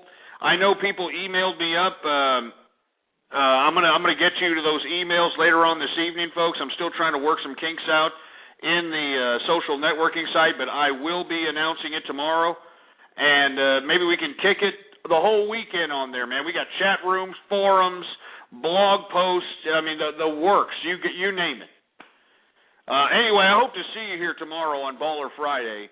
And, of course, for all you folks that are tuning in, I broadcast every Monday through Friday, 4 to 7 p.m. Central Standard Time. So make sure to, set aside some time, not to mention that I've got thousands upon thousands of minutes of on-demand episodes of the True Capitalist Radio Show and True Conservative Radio, which this show used to be called, at blogtalkradio.com/ghost. Anyway, folks, I'm going to be here tomorrow for Baller Friday. I hope that you're here. I hope to see you here. Make sure to spread the word. Follow me on Twitter, folks. The Twitter name to follow is Ghost Politics. All one word, no underscores, Ghost Politics. Anyway, I'm out of here. Long live capitalism. You've been listening to True Capitalist Radio. The thoughts, views, ideas, comments, and opinions of the host of this show are absolutely his. Catch more live episodes Monday through Friday from 3:30 to 6:30 Central, or check out archive shows at blogtalkradio.com. True Capitalist Radio. That's it. Boar's Head is bringing a slice of Japan to the deli. Introducing Boar's Head Ichiban Teriyaki-style chicken. Tender, slow-roasted chicken breast, coated in our signature teriyaki glaze, where ginger, garlic, and a hint of brown sugar meet for a flavor that's both sweet and savory. New Boar's Head Ichiban Teriyaki-style chicken. The bold flavor of Japan. Now at the deli. Only from Boar's Head. Compromise elsewhere.